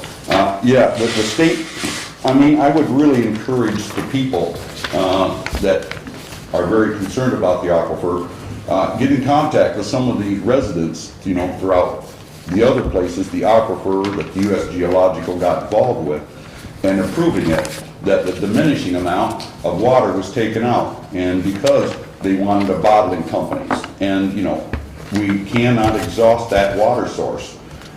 They did that and all these other ones, and they failed. So where are we going to be that these people have to dig their own out?